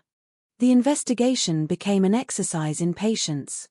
One detective later described cases like this as assembling a jigsaw puzzle while half the pieces are missing and the remaining pieces belong to different boxes. That description perfectly captured the challenge facing the inquiry. A witness might remember seeing a vehicle. Another might remember hearing a conversation. A third might recall someone behaving strangely after Jason vanished. Individually, those details appeared insignificant. Collectively, they hinted at something much larger. Yet connecting them required time. And time was becoming the enemy. Months passed. Then years. Memories faded. People relocated. Relationships changed. The further investigators moved from August 2001, the harder it became to reconstruct events accurately. Human memory is not a recording device. It changes continuously. Each recollection reshapes the memory itself. People forget dates. Confuse locations. Combine separate events into a single narrative. By the third or fourth year of the investigation, detectives were not merely trying to solve a murder. They were racing against the gradual erosion of memory itself. Complicating matters further was the culture surrounding those believed to be involved. Many of the individuals connected to the investigation lived within a world governed by its own rules. Loyalty carried enormous value. Distrust of law enforcement ran deep. Cooperation with police could have serious consequences. Some witnesses appeared frightened. Others appeared openly hostile. Several refused to discuss events altogether. Even those willing to speak often seemed careful, measured, selective. Detectives frequently sensed there was more beneath the surface than anyone was willing to admit. The fear surrounding the case was impossible to ignore. Investigators would later encounter individuals who clearly possessed information yet seemed terrified of sharing it. That fear became one of the defining characteristics of the inquiry. Years after Jason disappeared, people were still afraid. That alone told detectives something important. Fear does not survive for years without a reason. Fear requires a source, a threat, a memory, a belief that consequences remain possible.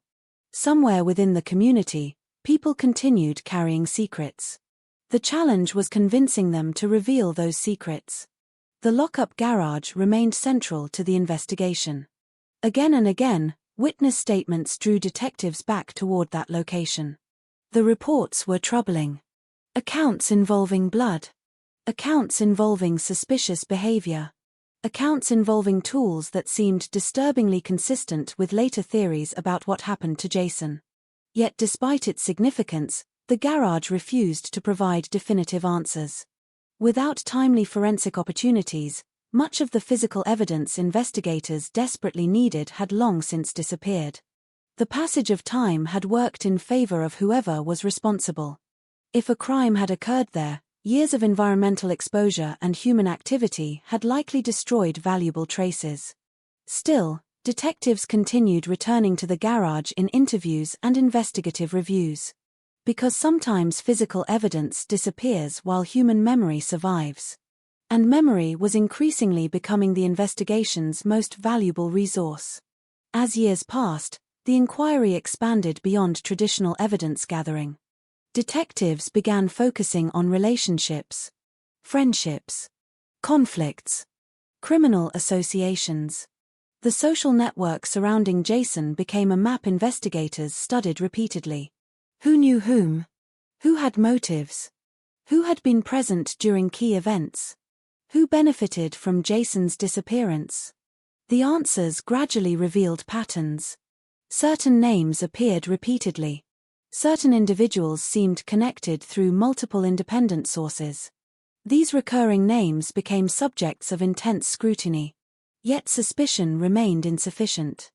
The investigators needed something stronger. Meanwhile, the murder of Jimmy Millen continued casting a shadow across the case. The more detectives examined his death, the harder it became to ignore potential connections. Jimmy had allegedly possessed knowledge regarding Jason's fate. Family members had provided information suggesting involvement. Then Jimmy himself had been murdered. Whether the two events were directly linked remained unproven. But the timing was impossible to dismiss. Detectives considered numerous possibilities. Perhaps Jimmy's murder was retaliation. Perhaps it was unrelated. Perhaps it stemmed from entirely separate criminal disputes. Each possibility required investigation. Each possibility consumed valuable resources. The result was a case that seemed to expand rather than shrink. Every answer produced new questions. Every lead opened additional avenues of inquiry. The complexity became overwhelming. Some investigations moved steadily toward resolution. This one seemed trapped inside a maze. The emotional toll on detectives should not be underestimated. Popular culture often portrays investigators as detached professionals. In reality, many become deeply invested in unsolved cases. They carry them home. Think about them during weekends. Replay witness statements in their minds. Search endlessly for the detail everyone else has missed. Jason's disappearance became one of those cases. Years after the initial investigation began, officers still found themselves returning to the same questions. Where was the body? Who knew the truth? Why would no one talk? And perhaps most frustratingly, how could so many people seem aware that something terrible had happened while nobody provided enough information to prove it? The answers remained elusive. By the mid-2000s, some observers began assuming the case would never be solved. The public's attention faded. New crimes occurred. New investigations dominated headlines. Yet within police files, Jason Martin Smith remained present. A name waiting for resolution. A victim waiting for justice. Behind closed doors, detectives continued reviewing evidence. Fresh eyes examined old statements. New investigators inherited the work of predecessors. Each generation of officers hoped they might discover what others had missed. Sometimes they found inconsistencies. Sometimes they uncovered forgotten details. Occasionally they identified witnesses who deserved re-interviewing. Small developments occurred. None appeared sufficient to break the case open. Then there was the issue of loyalty. One of the most fascinating aspects of long-term criminal conspiracies is how relationships evolve. The people who protect each other today may become enemies tomorrow. Friendships fracture. Business arrangements collapse. Resentments grow. The passage of time changes everything. Detectives understood this. They knew that secrets become harder to maintain as years pass. People age. People mature. People experience guilt. Some become less willing to carry burdens they once accepted. Others decide their loyalty is no longer worth the cost. That realization shaped investigative strategy. Officers remained patient. They understood that time, while damaging evidence, could also weaken silence. Every year increased the possibility that someone would eventually decide to talk. The waiting game continued. Interviews were revisited. Statements were re-examined. Old files were reopened. Names were cross-referenced. The investigation slowly accumulated layers. Thousands of pages. Countless hours. An enormous archive built around one central mystery. Then there was another challenge. The prosecution problem. Even if detectives discovered what happened, could they prove it? Courts demand evidence capable of surviving scrutiny. Defense attorneys challenge assumptions. Witness credibility becomes crucial. Every inconsistency matters. Without a body, the burden becomes even heavier. Prosecutors would eventually need to demonstrate not only that Jason was dead but also how he died and who was responsible. Achieving that goal seemed almost impossible. Many murder cases fail despite the existence of bodies, forensic evidence, and eyewitnesses. Jason's case lacked all three. Some legal observers privately questioned whether charges could ever be brought. The obstacles appeared overwhelming. Yet investigators continued working. Because despite every challenge, something refused to disappear. The consistency. Across years of interviews, changing witnesses, and evolving theories, certain core elements remained remarkably stable. Jason had been viewed as an informant. He had been lured to a meeting. He had disappeared immediately afterward. Multiple individuals appeared connected to the events surrounding that disappearance. The repetition of those themes kept the investigation alive. Detectives believed the truth existed. They simply needed someone willing to reveal it. As the first decade after Jason's disappearance drew toward its conclusion, subtle shifts began occurring. Nothing dramatic. Nothing headline-worthy. Just small changes. A witness becoming slightly more cooperative. A relationship deteriorating. A conversation remembered differently. Tiny cracks appearing in walls that had remained solid for years. Investigators noticed those cracks. They understood something fundamental about long-term conspiracies.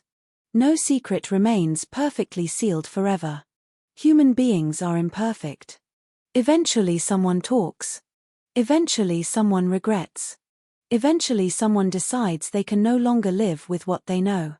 The challenge is being ready when that moment arrives. For nearly 14 years, detectives had been preparing for that moment.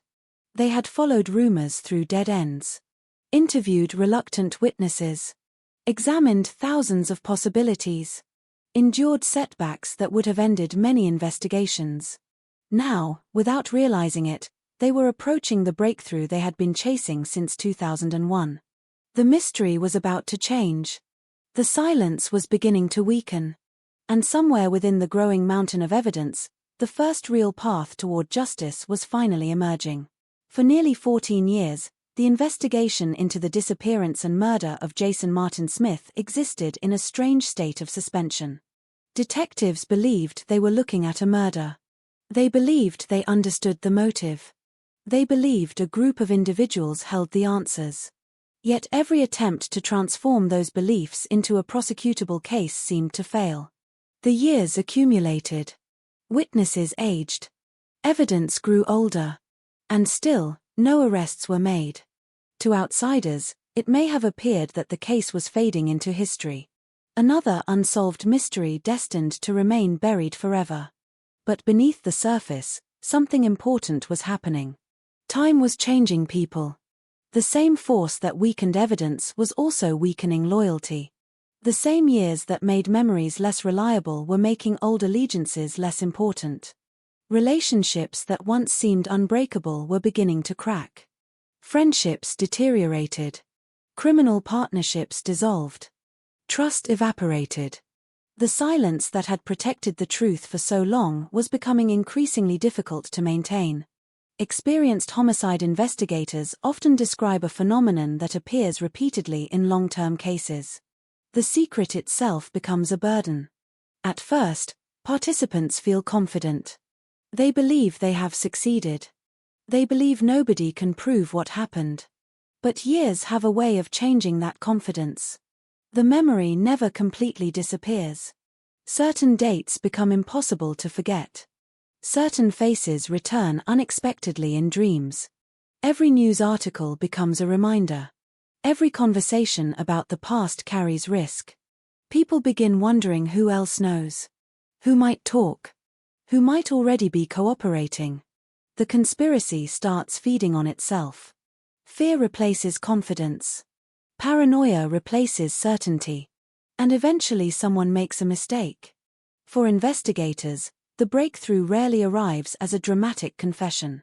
Real life is usually more complicated. Instead, breakthroughs emerge through a series of small developments that slowly begin aligning. A witness who once refused to cooperate becomes willing to speak. A previous statement gains new significance. A forgotten detail suddenly fits into a larger pattern. One piece leads to another. Then another. Then another. Until a picture emerges that was invisible before. That process appears to have played a critical role in the eventual resolution of Jason's case.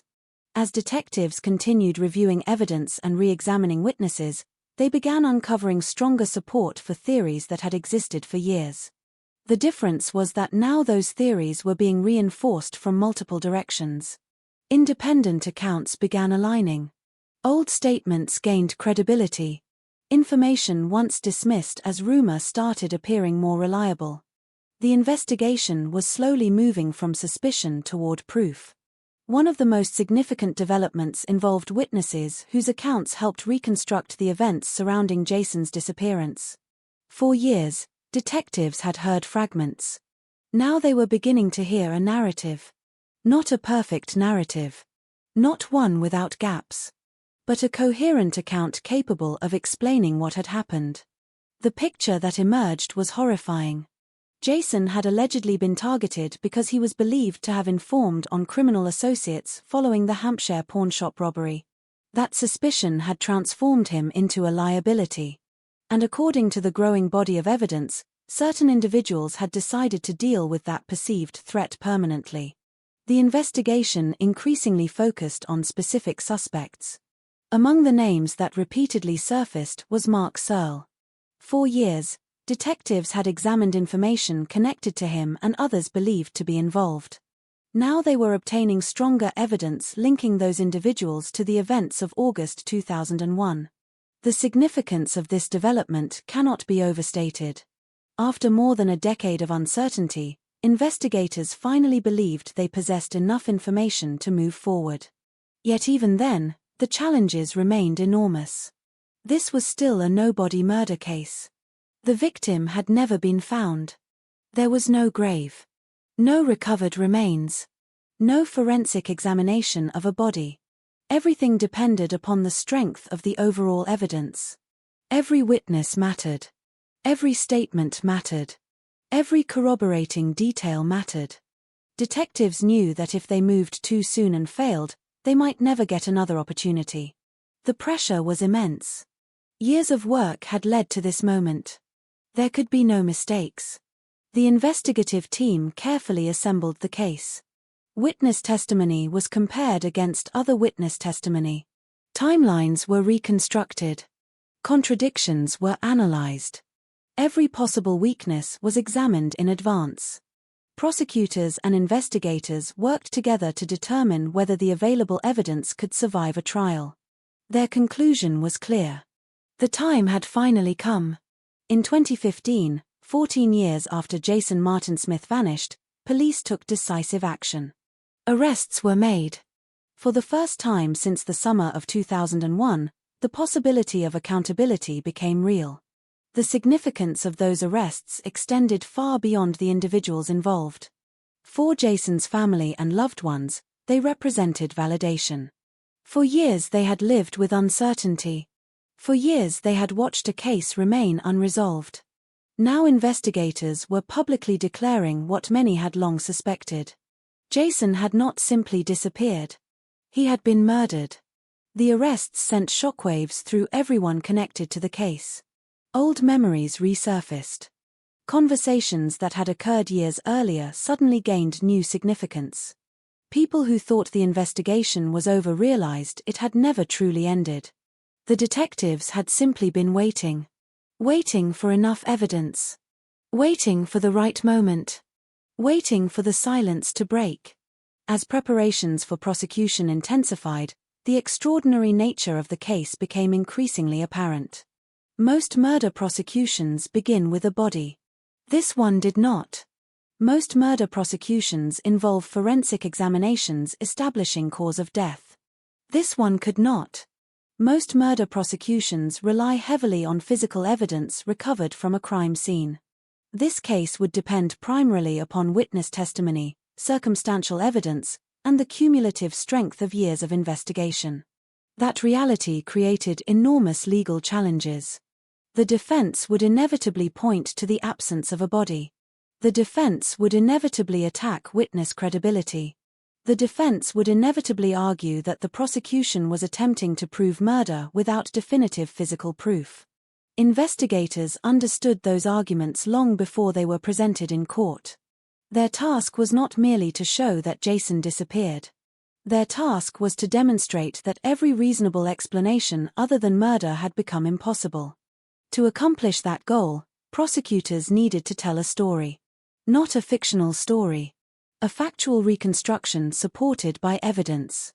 A story explaining motive, opportunity, actions, consequences. And as the case moved closer to trial, that story became increasingly compelling. Jason had been accused of informing. Individuals associated with him believed he posed a threat. He had been lured to a meeting. Witnesses described his abduction.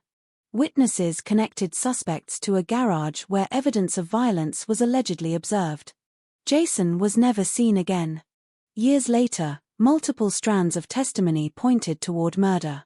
Individually, each element could perhaps be challenged. Together, they formed a powerful narrative. The breakthrough was not a single piece of evidence. It was the convergence of evidence. 1,000 fragments finally becoming one picture. That is often how cold cases are solved.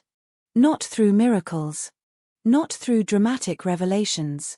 But through persistence. Through investigators refusing to quit. Through witnesses eventually speaking. Through the gradual accumulation of truth. For detectives who had spent years on the case, the breakthrough represented more than professional success. It represented vindication. There had been moments when the investigation appeared hopeless. Moments when critics questioned whether the case would ever reach court. Moments when the absence of a body seemed insurmountable. Yet they had continued working. Now the results of that persistence were becoming visible. The significance extended beyond Hastings. Law enforcement agencies across Britain watched the case closely. No-body murder prosecutions remain among the most difficult legal undertakings in criminal justice. A successful prosecution would demonstrate that murderers could not rely solely on the disappearance of remains. It would send a powerful message. Destroying a body does not destroy the truth. As the court proceedings approached, anticipation grew. The public learned new details. The media revisited the story. Questions that had lingered for 14 years suddenly demanded answers. What exactly happened inside that garage? Who participated? How much had different individuals known? And perhaps most hauntingly, where was Jason Martin Smith? That final question remained unresolved. Despite the arrests. Despite the evidence. Despite years of investigation. The victim's body had never been recovered. That absence remained a painful reminder of how much was still unknown. Yet investigators had reached an important conclusion. Justice does not always require complete answers. Sometimes enough truth survives. Sometimes enough evidence remains. Sometimes the collective weight of testimony, circumstances, and human memory becomes stronger than the silence intended to bury it. That realization formed the foundation of the prosecution's case. The breakthrough had finally arrived. After 14 years of frustration, dead ends, rumors, fear, and uncertainty, detectives believed they could finally present the truth before a jury. The next stage would determine whether that truth was enough. The investigation had carried the case this far. Now the courtroom would decide the rest. And for the first time since August of 2001, the people accused of destroying Jason Martin Smith's life would be forced to confront the possibility that the secret they had hidden for so long was about to be exposed in full view of the world. A courtroom is often described as a place where truth is revealed, but in reality it is something more fragile than that. It is a place where competing versions of truth are tested. Where memory is challenged. Where evidence is weighed against doubt. Where silence is forced to speak through witnesses who have carried it for years. When the trial of those accused in the disappearance and murder of Jason Martin Smith finally began, it carried the weight of 14 years of unanswered questions. The absence of a body loomed over everything. It was the first thing the defense would rely on. And the first obstacle the prosecution had to overcome. Because in most murder trials, the victim is present in absence but confirmed through physical remains. In this case, Jason existed only through testimony, records, and the memories of those willing to speak. The prosecution's challenge was extraordinary. They had to prove not only that Jason was dead, but that he had been deliberately killed, and that specific individuals were responsible. The defense strategy was predictable but powerful. They emphasized uncertainty. They highlighted inconsistencies in witness accounts. They pointed to the lack of physical remains. They suggested that assumptions had replaced evidence. And they reminded the jury of a fundamental legal principle: suspicion is not proof. Inside the courtroom, time felt compressed. Events from 2001 were reconstructed in careful detail.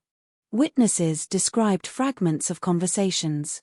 Old fears resurfaced in testimony. Statements made years earlier were revisited and compared against new accounts.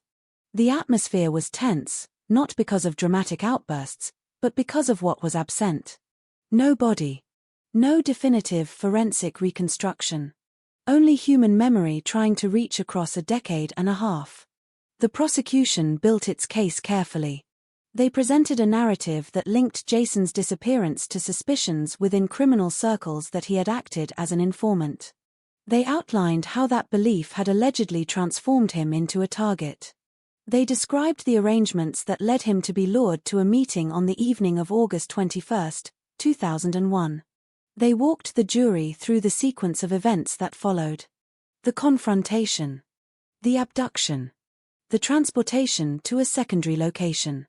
The violence that allegedly occurred inside or near a garage. Witness testimony referenced the presence of blood. Tools that suggested brutality. Behavior that indicated panic and concealment afterward. Each piece of evidence alone was not decisive.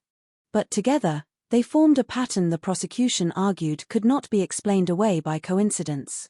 One of the most important elements of the trial was the testimony of individuals connected to the criminal environment in which Jason moved. These witnesses described fear that had persisted for years. Fear of speaking. Fear of consequences. Fear that silence was the only form of protection available to them. When they finally spoke in court, their words carried the weight of long-delayed disclosure. The defense worked aggressively to undermine their credibility. They questioned motives. They pointed to inconsistencies. They suggested that time had distorted memory. And in some cases, they were right to raise those concerns. But the prosecution countered with something equally important. Consistency across multiple accounts. Independent statements that aligned in key details despite being given at different times. It was this convergence that became critical. Not a single witness, but multiple witnesses describing a similar sequence of events. The garage remained a focal point throughout the proceedings. It represented the physical anchor of the prosecution's theory, a place where key events were believed to have occurred. Although years had passed, and forensic evidence had deteriorated or disappeared, testimony regarding that location remained central. The jury was asked to consider whether it was possible that so many separate accounts could be coincidentally incorrect in the same way. As the trial progressed, attention turned to the accused individuals. Among them, Mark Searle was identified as a central figure in the prosecution's case. The argument presented was that he had played a direct role in Jason's murder. Other defendants faced charges connected to conspiracy and involvement in the events surrounding the abduction. Each defendant had their own defense strategy. Some denied involvement entirely. Some acknowledged presence in certain situations but denied participation in violence. Others challenged the reliability of the entire investigation. The courtroom became a space where competing narratives collided. One side describing a coordinated act of murder. The other insisting on uncertainty and unreliable recollections. What made the case particularly difficult for jurors was the absence of physical confirmation. There was no body to examine. No autopsy report to reference. No definitive cause of death recorded in a medical sense. Instead, the jury had to rely on reconstructed events. On testimony. On inference. On the collective weight of circumstantial evidence. Throughout the trial, Jason remained an unseen presence. Every witness spoke about him in the past tense. Every account referred to his disappearance as a completed act. And yet, without physical remains, his absence felt paradoxically both real and abstract. The prosecution addressed this directly. They argued that the absence of a body did not mean the absence of murder. They suggested that the very lack of remains was consistent with the methods described by witnesses. Deliberate concealment. Efforts to prevent recovery. Actions intended to erase evidence of the crime. The jury was asked to consider whether it was reasonable to conclude that Jason could have simply vanished without explanation while surrounded by evidence pointing toward violence. The defense maintained that such conclusions were dangerous. They warned against allowing suspicion to replace certainty. They emphasized that criminal convictions must be based on proof beyond reasonable doubt. Not belief. Not probability. Proof. As the trial continued, the emotional weight of the case became increasingly visible. For Jason's family, every day in court represented a painful return to events they had lived with for years. For investigators, it represented the culmination of a 14-year effort. For the jury, it represented a responsibility that carried immense seriousness. They were not only deciding guilt or innocence. They were determining whether a man who had disappeared without a trace had in fact been murdered. One of the most significant aspects of the prosecution's argument was the cumulative nature of the evidence. No single witness statement was presented as definitive proof. Instead, the prosecution urged the jury to consider the totality of the evidence. The convergence of motive, opportunity, behavior, and post-event actions. The alleged disappearance of Jason immediately after being lured to a meeting. The accounts of violence linked to a garage. The disappearance of his body. the alleged attempts to conceal what had happened. Each element reinforced the others. The defense attempted to separate these strands, to isolate each piece of evidence and challenge it individually. But the prosecution's strategy depended on connection rather than isolation. As closing arguments approached, the tension in the courtroom intensified. Years of investigation had led to this moment. The final presentation of competing interpretations of the same events. When the jury retired to consider their verdict, the atmosphere was heavy with uncertainty. There was no way to predict how they would interpret evidence that relied so heavily on inference and testimony. Days passed. Then more time. Finally, the verdict was delivered. The jury found Mark Searle guilty of the murder of Jason Martin Smith. Other defendants were also convicted on related charges, including conspiracy and involvement in the abduction. The courtroom reaction was restrained but deeply emotional. For the prosecution team, it represented the conclusion of a long and complex investigation. For Jason's family, it represented acknowledgement of a truth they had long believed but could never prove. For the defense, it marked the end of a legal battle that had tested the limits of no-body murder prosecution. Yet even with the verdict delivered, one crucial element remained unresolved. Jason Martin Smith's body had never been found. The conviction established legal certainty.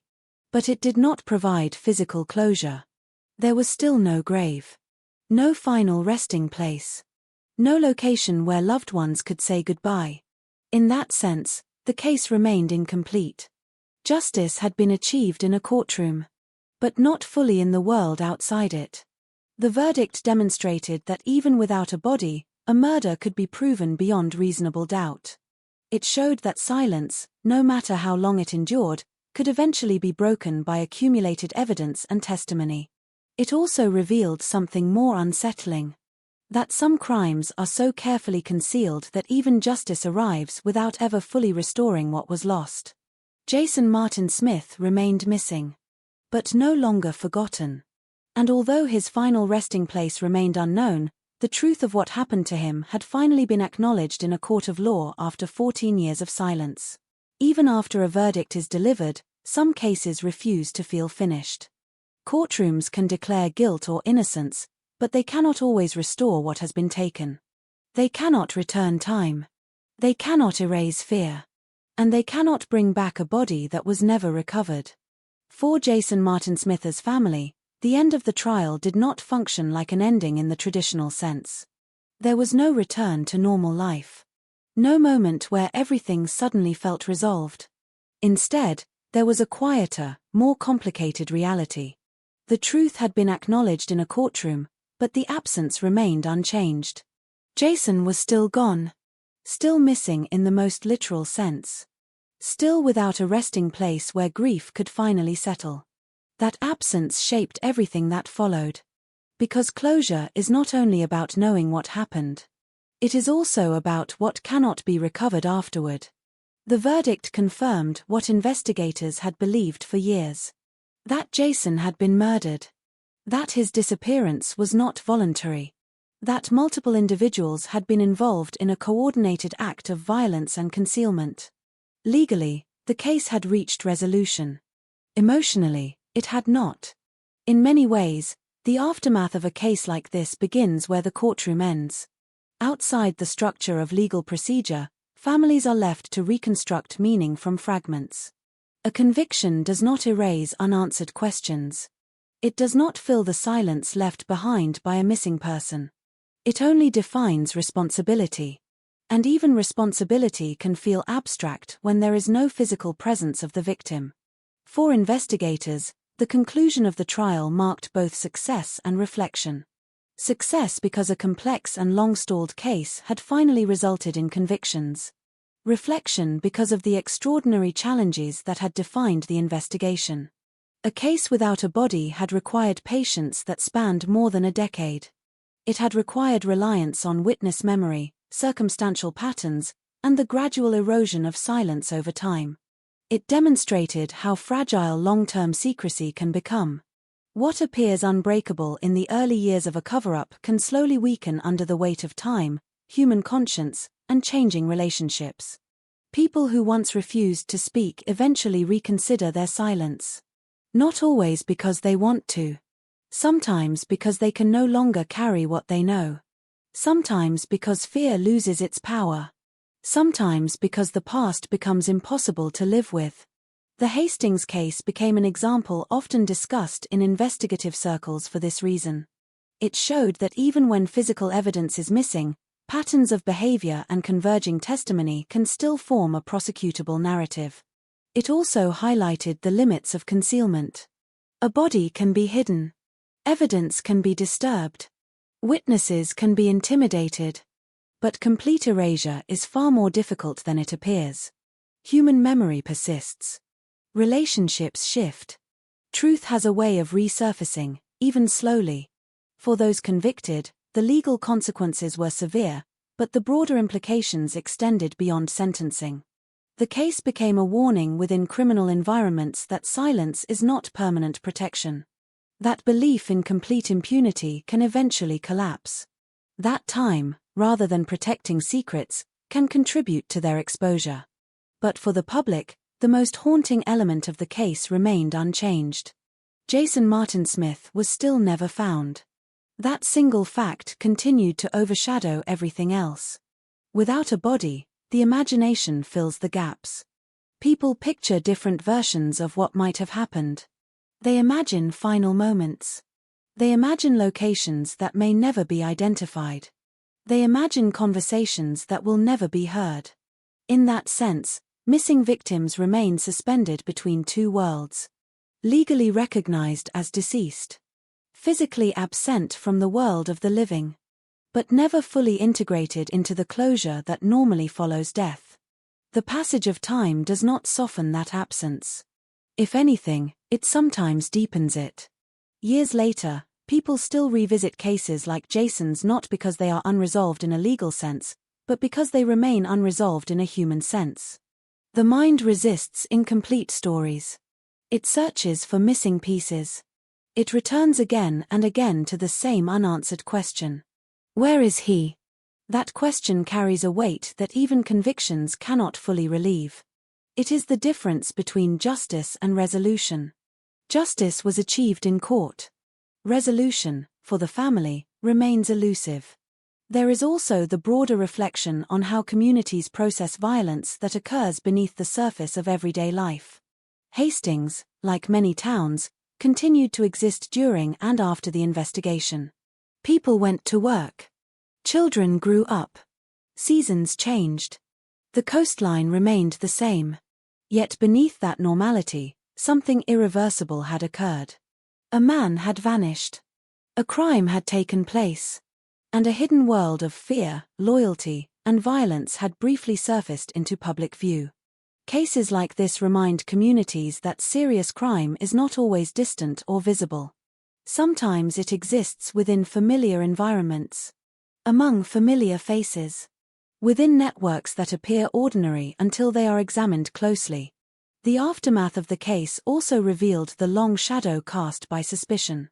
Even after convictions, questions about the full extent of involvement, knowledge, and silence often remain. Not everyone who knows speaks. Not everyone who speaks knows everything. And not every answer satisfies every question. That complexity is part of what makes real criminal investigations so different from fictional ones. There is rarely a perfect ending. Only degrees of understanding. For the investigators who worked on the case, there is also the personal legacy. Long investigations leave lasting impressions. They shape careers. They define professional identities. Some cases are remembered not just for their outcome but for the persistence required to reach it. Jason Martin Smith's case became one of those investigations. A reminder that time does not necessarily erase truth. It only changes how difficult it is to uncover. In reflecting on the entire timeline of events, from the summer of 2001 to the courtroom verdict 14 years later, one pattern stands out. Silence was never permanent. At first, silence protected those involved. It delayed justice. It obscured facts. It created uncertainty. But over time, Silence began to fracture. Not all at once. Not dramatically. But gradually, through small cracks that eventually widened into openings investigators could work with. That process is one of the most important lessons from the case. Truth in long-term investigations rarely arrives suddenly. It accumulates. It builds. It waits. And when it finally emerges, it does so because enough pieces have aligned to make denial impossible. For Jason's family, however, that philosophical conclusion does little to ease the emotional reality. A conviction acknowledges what happened. It does not replace what was lost. It does not bring back presence. It does not restore the ordinary experience of life before disappearance. There is still the absence of a grave. Still the absence of a place to visit. Still the absence of physical certainty. That is the part of the case that remains unresolved in the most human sense. As time continues to pass, cases like this gradually become part of collective memory. They are referenced in discussions about criminal investigation, legal precedent, and the challenges of no-body prosecutions. But for those directly affected, they are not historical examples. They are lived experiences that do not end when headlines fade. They continue quietly, every day, in the absence that remains.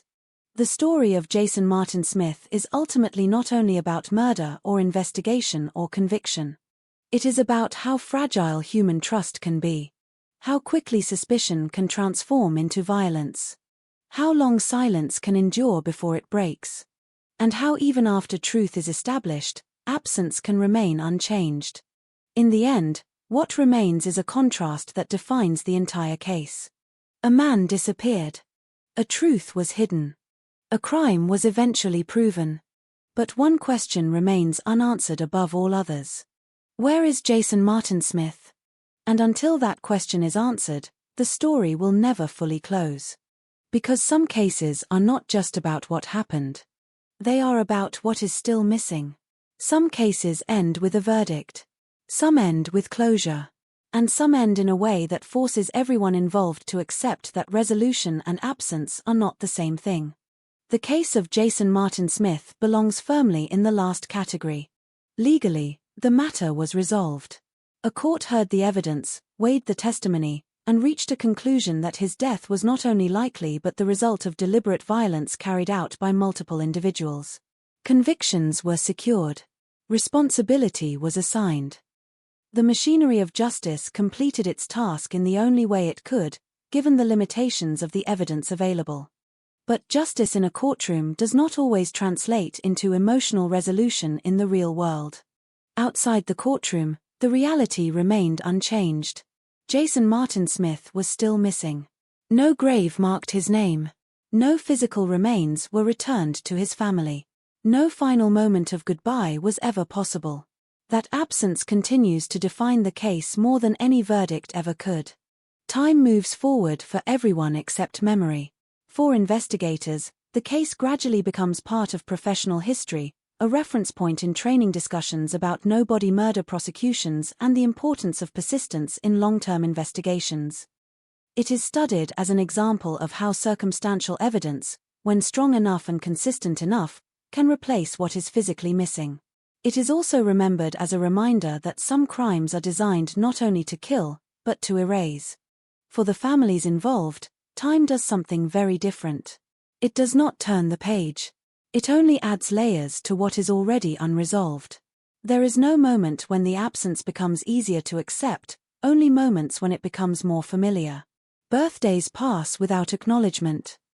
Seasons change without significance. Ordinary days continue to arrive, each carrying the same quiet absence in the background. For the community where the events unfolded, the case slowly becomes part of local history. People who were not yet old enough to remember the original disappearance later learn about it in fragments, through conversations, articles, or brief mentions. Over time, the story becomes something spoken about in past tense, but never fully detached from the place where it happened. It remains part of the town's hidden memory, a reminder that even ordinary environments can hold extraordinary darkness beneath their surface. For those who followed the investigation closely, one of the most striking elements remains the same. The silence did not hold forever.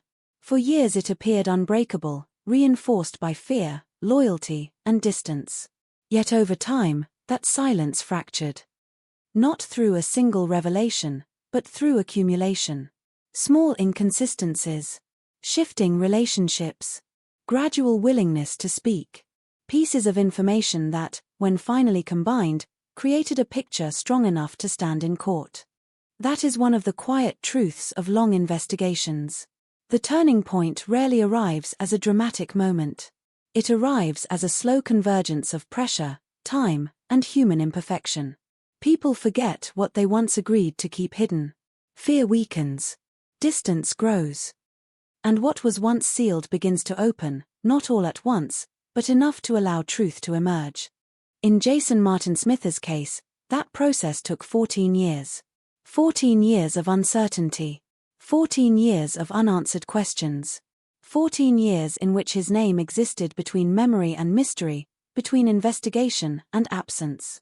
Even now, years after the convictions, one question remains untouched by time or verdict. It is not a legal question. It is not a procedural one. It is something far simpler and far more difficult. Where is he? That question continues to sit at the center of the case because it represents the one element no courtroom can resolve. Without a recovery, without a burial site, without physical closure, the story remains suspended. The legal truth is known, but the human truth is incomplete. And perhaps that is the final reflection this case leaves behind. That justice, while essential, is not always final in the way people imagine it to be. It can hold people accountable. It can establish truth. It can acknowledge harm. But it cannot always restore what has been taken, and it cannot always answer every question left in the wake of violence. Jason Martin Smith's story ends in that space between certainty and absence. A case proven but not physically resolved. A life acknowledged but not returned to rest. A truth established, but a location still unknown. In the end, what remains is not only the memory of what happened, but the silence that continues afterward. A silence that no verdict can fully replace, and no passage of time can fully erase. And as long as that silence remains, the story of Jason Martin Smith remains unfinished in the only way that still matters.